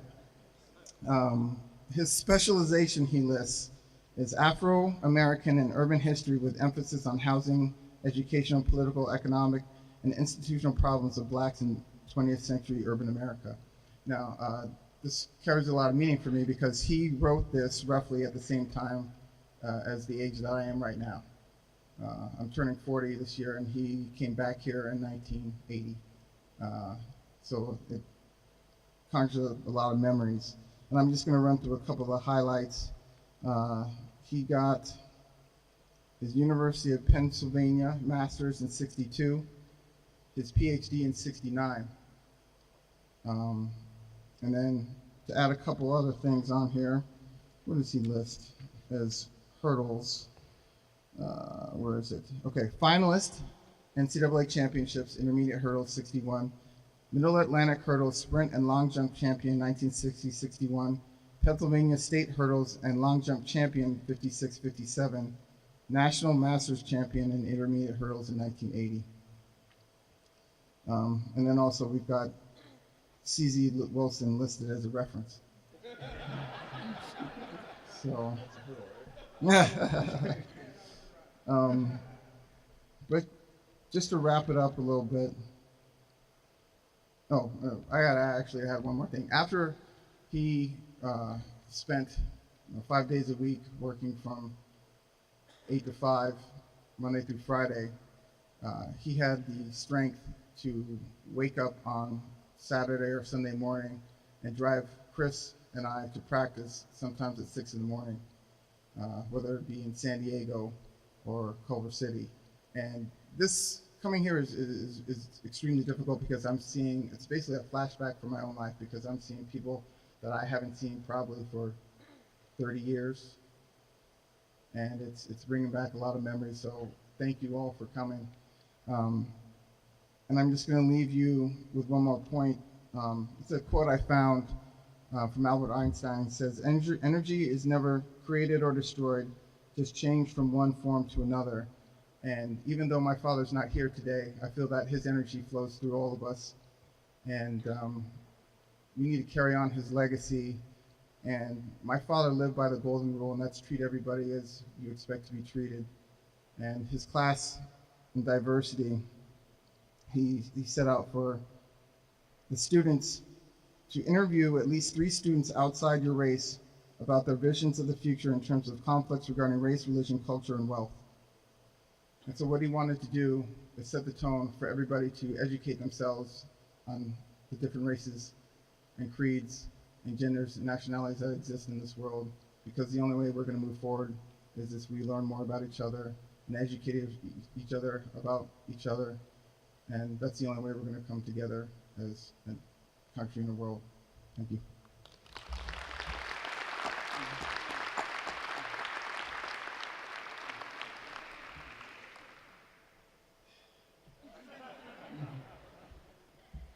I wasn't really going to speak today. There's so many great speakers. It's tough to follow so many kind words that people have said about my dad. So I'll just say a couple of things. Just know this is my brother's book. These are his notes. This is my book. So we all know how this speech is going to go. Let's see. A couple of things. It's been a while since I've come back to UCLA, back to this campus. And it's been a while since I've been at this stadium, so I'd like to thank UCLA for kindly holding the memorial here, holding the ceremony, and rebuilding it under my dad's name. So thank you very much, guys. This looks wonderful. I wish it was a hockey rink, because it's perfectly set up for a hockey rink. Dan, if you had a hockey team here, I'm sure you'd have some more NCAA championships here. Between myself and my brother, I think we've got 3 trophies that would look great, in your office somewhere. I've always known my dad as Dad. Every time we go to an event where he's been honored, which has been so many, we're always thankful, but we never realize what he really does. I mean, he reaches so many people. Everyone thanks him so much, and he touches everybody. I mean, he's literally the most amazing person, and everyone says it about their dad.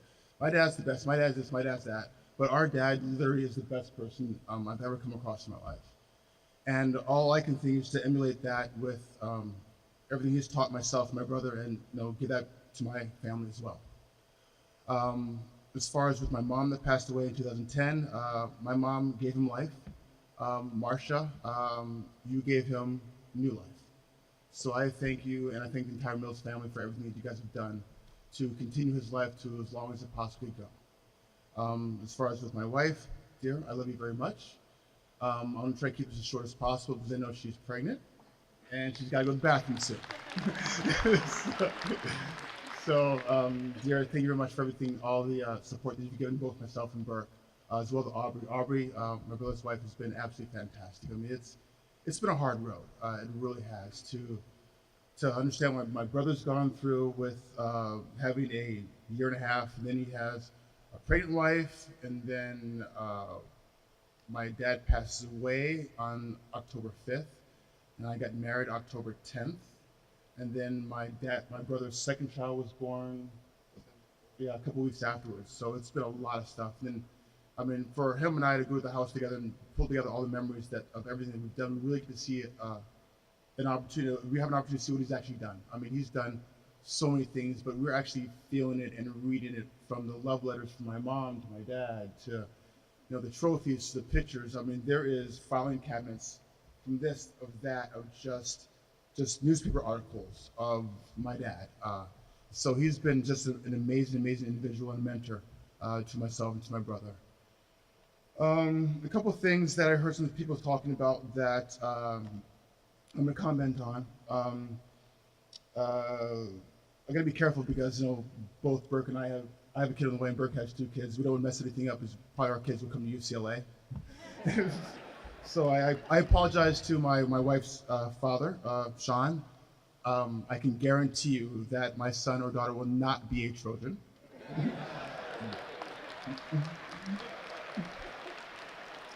Let's see, Antonio, you got a couple of things.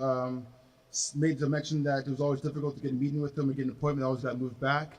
As far as with my dad, it was the open door policy. We never had a problem.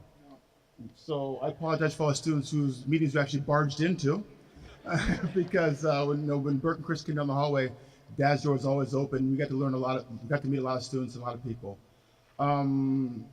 Also with that, Antonio, you talked about the panoramic view. that we had from our bedroom, and that was Berk in our bedroom, and it was a beautiful view of the city, except for the fact that it looked over USC.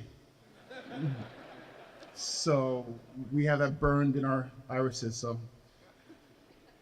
Berk and I have moved out of the house, and those days are done, so thank you. Andre Farr, the third son, really?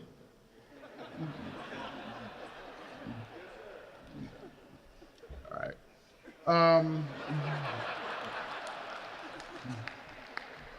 We're gonna leave that alone for a bit, but just think that everything that my dad did to kind of guide you in line, we prepped him for all that stuff way back in the day. And you talk about, you know, the blank stares you would get as a gymnast. Imagine Berk and I going, oh yeah, we play hockey.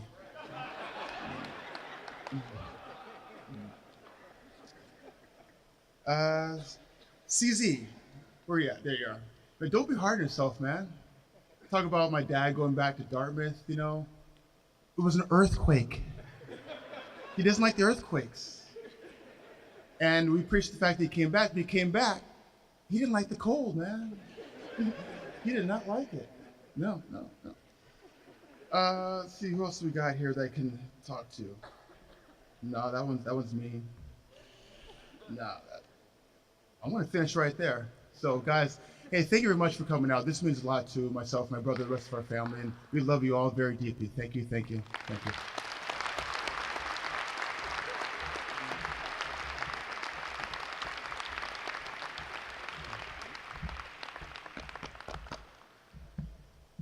All right, so we're at the end of our program, and again, Mick DeLuca, stand up. Mick coordinated, along with Mike Cohn and everybody in Student Affairs under Yanina Montero's leadership. You know, one of my last conversations with Berky, I said, you know, Berk, somebody will sit in your chair, somebody will answer your phone, someone will do your work, but no one will replace you. And I think, you know, the feelings that we've had today in listening to so many memories, so many people who had connections to Berky, you can't help but feel both sad at the loss, but inspired because he was here. And so let's give that brother one more hand.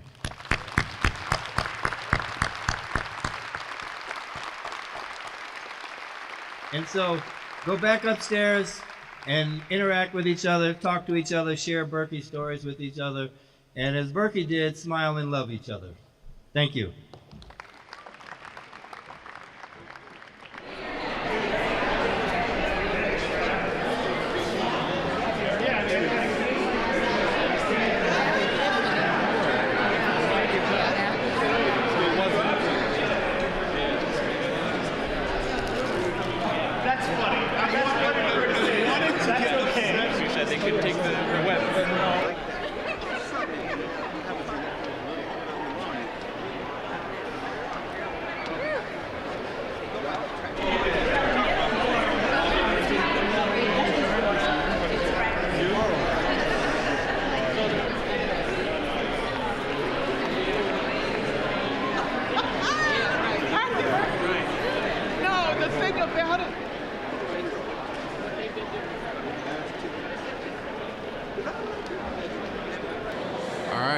This video is for the family of Berky Nelson and Joan Nelson. They are wonderful people. They took me in when I came to UCLA in 1999. Berky became my mentor. I spent numerous hours talking to him about, you know, different subjects.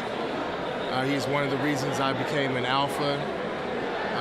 He's just a great, great man. And Joan Nelson was a great, great woman, and I love them dearly. They gave me, when I graduated, they paid for my first year fees to the UCLA Black Alumni Association, and several years after that, I became general counsel. So thank you for everything, and you know, you should remember your family members, Berky and his wife, as just wonderful people. And if you ever need anything, Peter Lawrence Carr IV will always be there for any of his family members. Thank you. Good afternoon. It's a sad day that I'm here, but also a great day to honor Berky. I had the privilege, or Gael and I and my partner had the privilege of being Berky's neighbor for the last 15 years, and it's just, he was a great friend. I enjoyed talking with him, spending time with him, and over the years we developed a close relationship, and I looked at Berky as family. And Berky was actually Gael's first visitor when we brought him home from the hospital, and when he was a newborn, and that just has always touched our spirits. But we just loved Mr. Berky, and there's a void in our life now, because when I look out the window and I look for him every day, he's no longer there, but his spirit will live on with us. And he was a great man, and my condolences to the family, but you just had a wonderful, wonderful, wonderful spirit in your life. God bless all of you. Want to say something to Mr. Berky's family? Yeah. Thank you, Mr. Berky, for seeing me. I'll see you later, and I like you. Okay. Thank you. Hi, Berky's family. My name is Deborah Simmons. I work for UCLA in student government accounting. I've worked there since 1980, and I don't remember exactly when I met Berky, but it feels like I've always known Berky. But I'll never forget the first time I sent him an email and I said, "Dear Becky," and he would never let me live that down. Godspeed to you guys. So Berky, I just want to say I love you. You know that. We spent so much time together.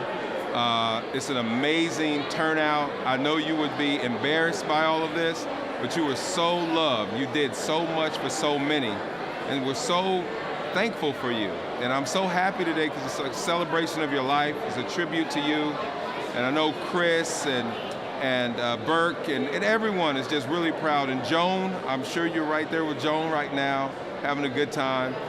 So family, Chris, and Berg and Marcia, we're still going to continue to get together and do some wonderful things. And I want to thank the UCLA family for just giving our guy such a great celebration of his life. So from Andre Farr to the Burke Nelson family, thank you so much for all the memories. Cheers. Hi, Mr. Berky's family. I just want to say hi to you guys, and I'm sorry for your loss. Yeah, I just wanted to make sure the family, Berky Nelson, Chris, Berky, everybody knows how much I love Berky. Even if he wasn't one of my dad's best friends, I'd still love him dearly. I used to visit him on campus. We'd have some great talks together. Gave me some great life advice and guidance along the way. So just wanted to make sure the family knew how much I loved and appreciated him, and I know he's in a better place now. I just want to say something for Berky's really good AP U.S. History friends. I don't know if any of them are here, but I know that if those who I know cannot be here would like me to say something. First, I met Berky at the Museum of Tolerance, and all I remember, I took a class there, and I just remembered, wow, this man is incredible. And I thought, I'd love to get to know him better. I'd love to take a class from him at UCLA. But of course I wasn't going to be taking classes at UCLA, so I didn't think I'd see him again. And then I went to San Antonio to grade AP US History tests, and there he was. It was wonderful. And once I started grading AP US History, we became good friends. And then I met Joan, and then Joan and Berky and I and my husband, my new husband Chuck, became good friends. I'd like to say on behalf of John Crum, Delaware, and David Morgan, Alabama, Bob Hodge, I know they wish they could be here. I know they loved Berky as much as I did. And one of the things that I wanted to mention that was not mentioned today is that I think Berky was a Renaissance man. My dad always said that being a Renaissance person is one of the greatest things you can be, and it's a good compliment. So I was thinking about Berky as we were sitting here today, and he was a musician, an athlete, scholar, an author, humanitarian. I loved Berky so much. He was the best. And one thing that I always felt so good being with him, he always made you feel good about yourself, wanted, loved, cared for. I'm going to miss him very much. I still have. One last thing is, I didn't call him for a long time when he was sick. There was a period of time, and I thought, I want to call Berky. And you know what he did? He called me on my birthday. He was sick. He called me on my birthday. That's Berky. The most wonderful man in the world. I'm so glad I got to know him. Talking about him calling me for my birthday, I kept all of his messages on my iPhone because he's so special, and I never want to erase them.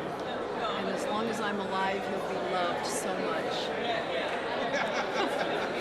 Berky's family. I want to thank Berky for the friendship, the greatest treasure I could have had from him. I'm an Archon from Gamma Zeta Boule, and Berky, as you know, is in Delta Xi. But the friendship that we had through the Boule was unmatched. We would drive from UCLA out from his house down to Orange County to have some fun time together. I remember Berky came to Orange County to help install Epsilon Boule. I'm so blessed to have had him as a friend and to have known Joan as well.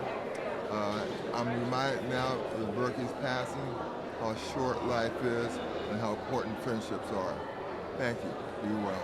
Berky was my friend for over 40 years, and I miss him terribly.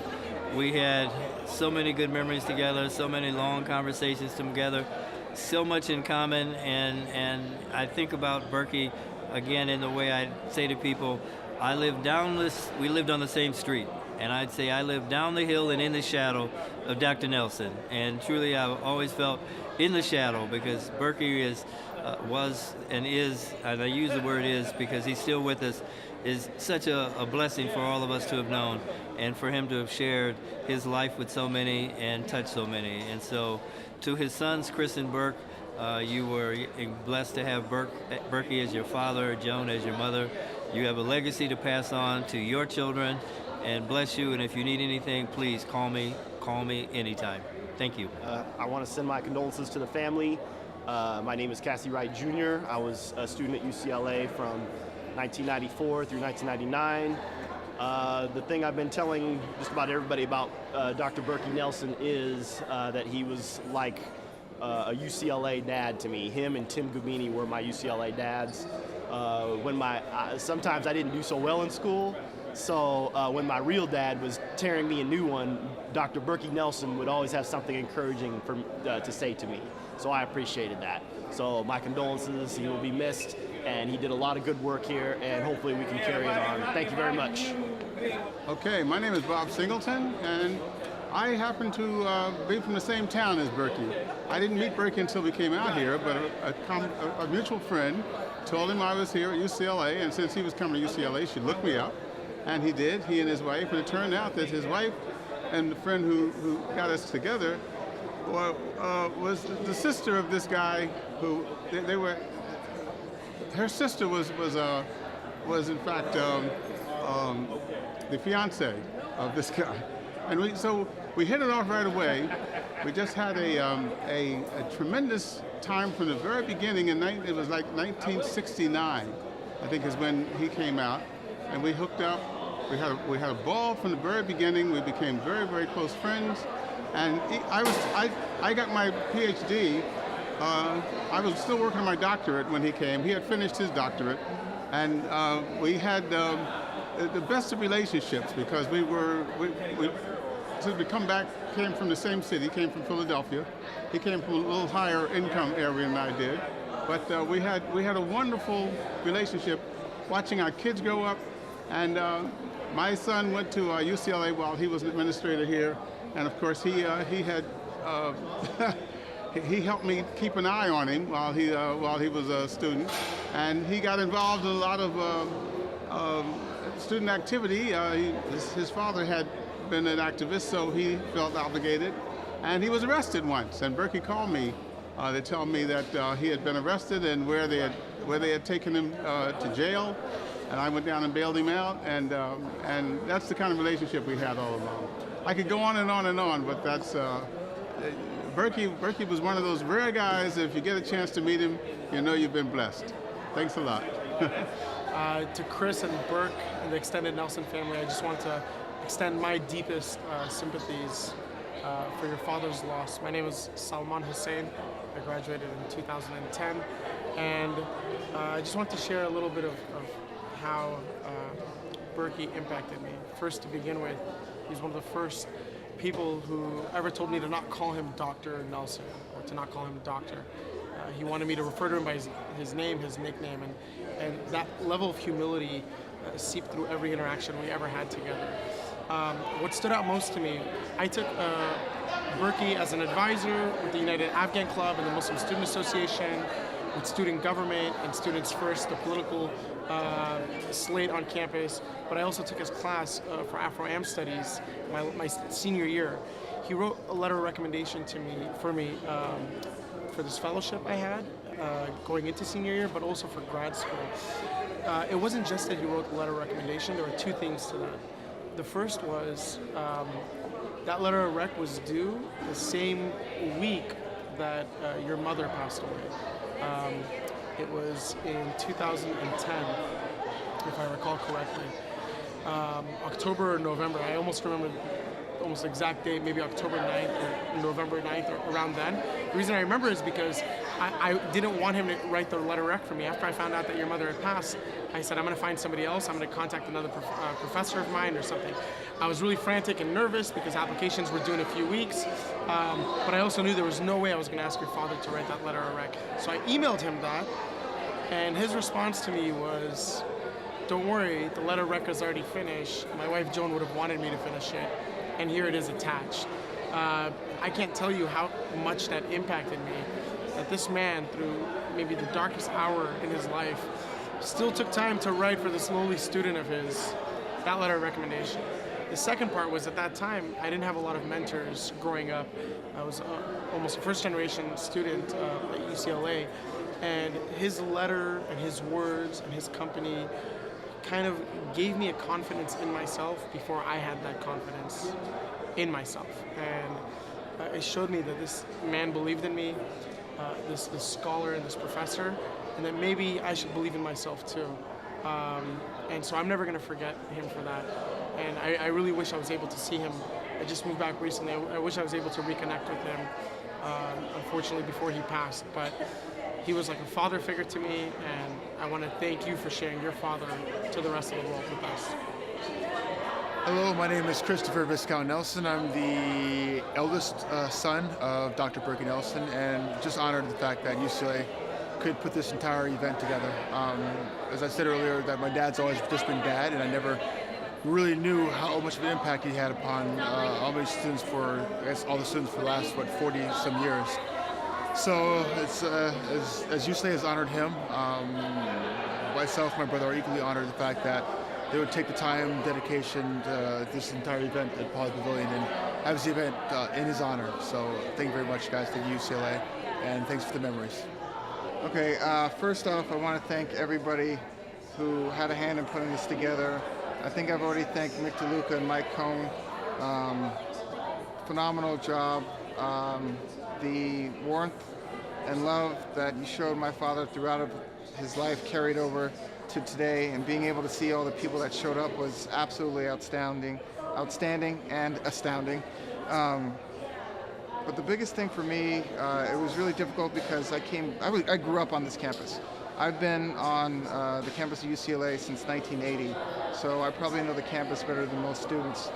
And I was here when there was an Ackerman bowling alley and arcade and the Cooperage, and played basketball in men's gym and got to see Magic Johnson. And bringing back all those memories really was therapeutic for me today. And the fact that you honored my father in Pauley Pavilion, his second home, other than the Rose Bowl, is without words. And my brother and I needed this, and it will help us heal and move forward. But like I said in my speech, we need to carry my father's legacy forward. And the best way to do that is through learning to accept and acknowledge and learn about all the other cultures and races that exist within this world, because that's the only way we're going to make this world a better place. And my father's goal was to leave this earth as a better place than when he first arrived on it, and I think he did that. I just want to say this is to Berky's family. I loved your dad. I came here in 1983 as a freshman to UCLA. Graduated in 88. Came back in 91 after working overseas and got a chance to hang out with Berky. Berky was a mentor, and I always go and talk to him. You know, as an African-American woman who was seeking and searching, Berky was like a grounded person. He exemplified, I think, a standard of excellence. Berky, to another scholar, I also achieved my PhD, and I would go talk to him later on because he lived down the street from my parents, and I would just drop in and talk to him about just what it's like to be an African-American professor here teaching in these universities. And Berky would just sit down and just talk to me, you know, what does it mean to have a standard of excellence and to teach the next generation. So I want to say thank you for all the service that you did for here at UCLA. Thanks. All right, peace and blessings. My name is Delvin D. Sabela Grimes. I just want to give most praise and thanks to the Most High for your life and legacy, Berky. And I got here in 1987, and approximately spring quarter 1988, I got kicked out of school. And because of you and Mr. Dobie, I got admitted back into school. I graduated, and then I left the country, moved to South Africa, moved back, and did my graduate studies here at UCLA. And you were one of the first people I ran into, and I really appreciate that. So to the family, thank you very much for sharing Berky with us. Blessings upon you, to the sons, to the grandchildren, to the wives, everyone that's here, celebrating his life and legacy. Thank you. A Life Remembered, Dr. Berky Nelson, UCLA, January 19th, 2016. Berky, you were an inspiration to everyone you came in contact with. And I just want to say, before there was a Michelle and Barack Obama, there was Joan and Berky Nelson. And you will forever be the first couple of UCLA. I love you, Doc. Rest in peace.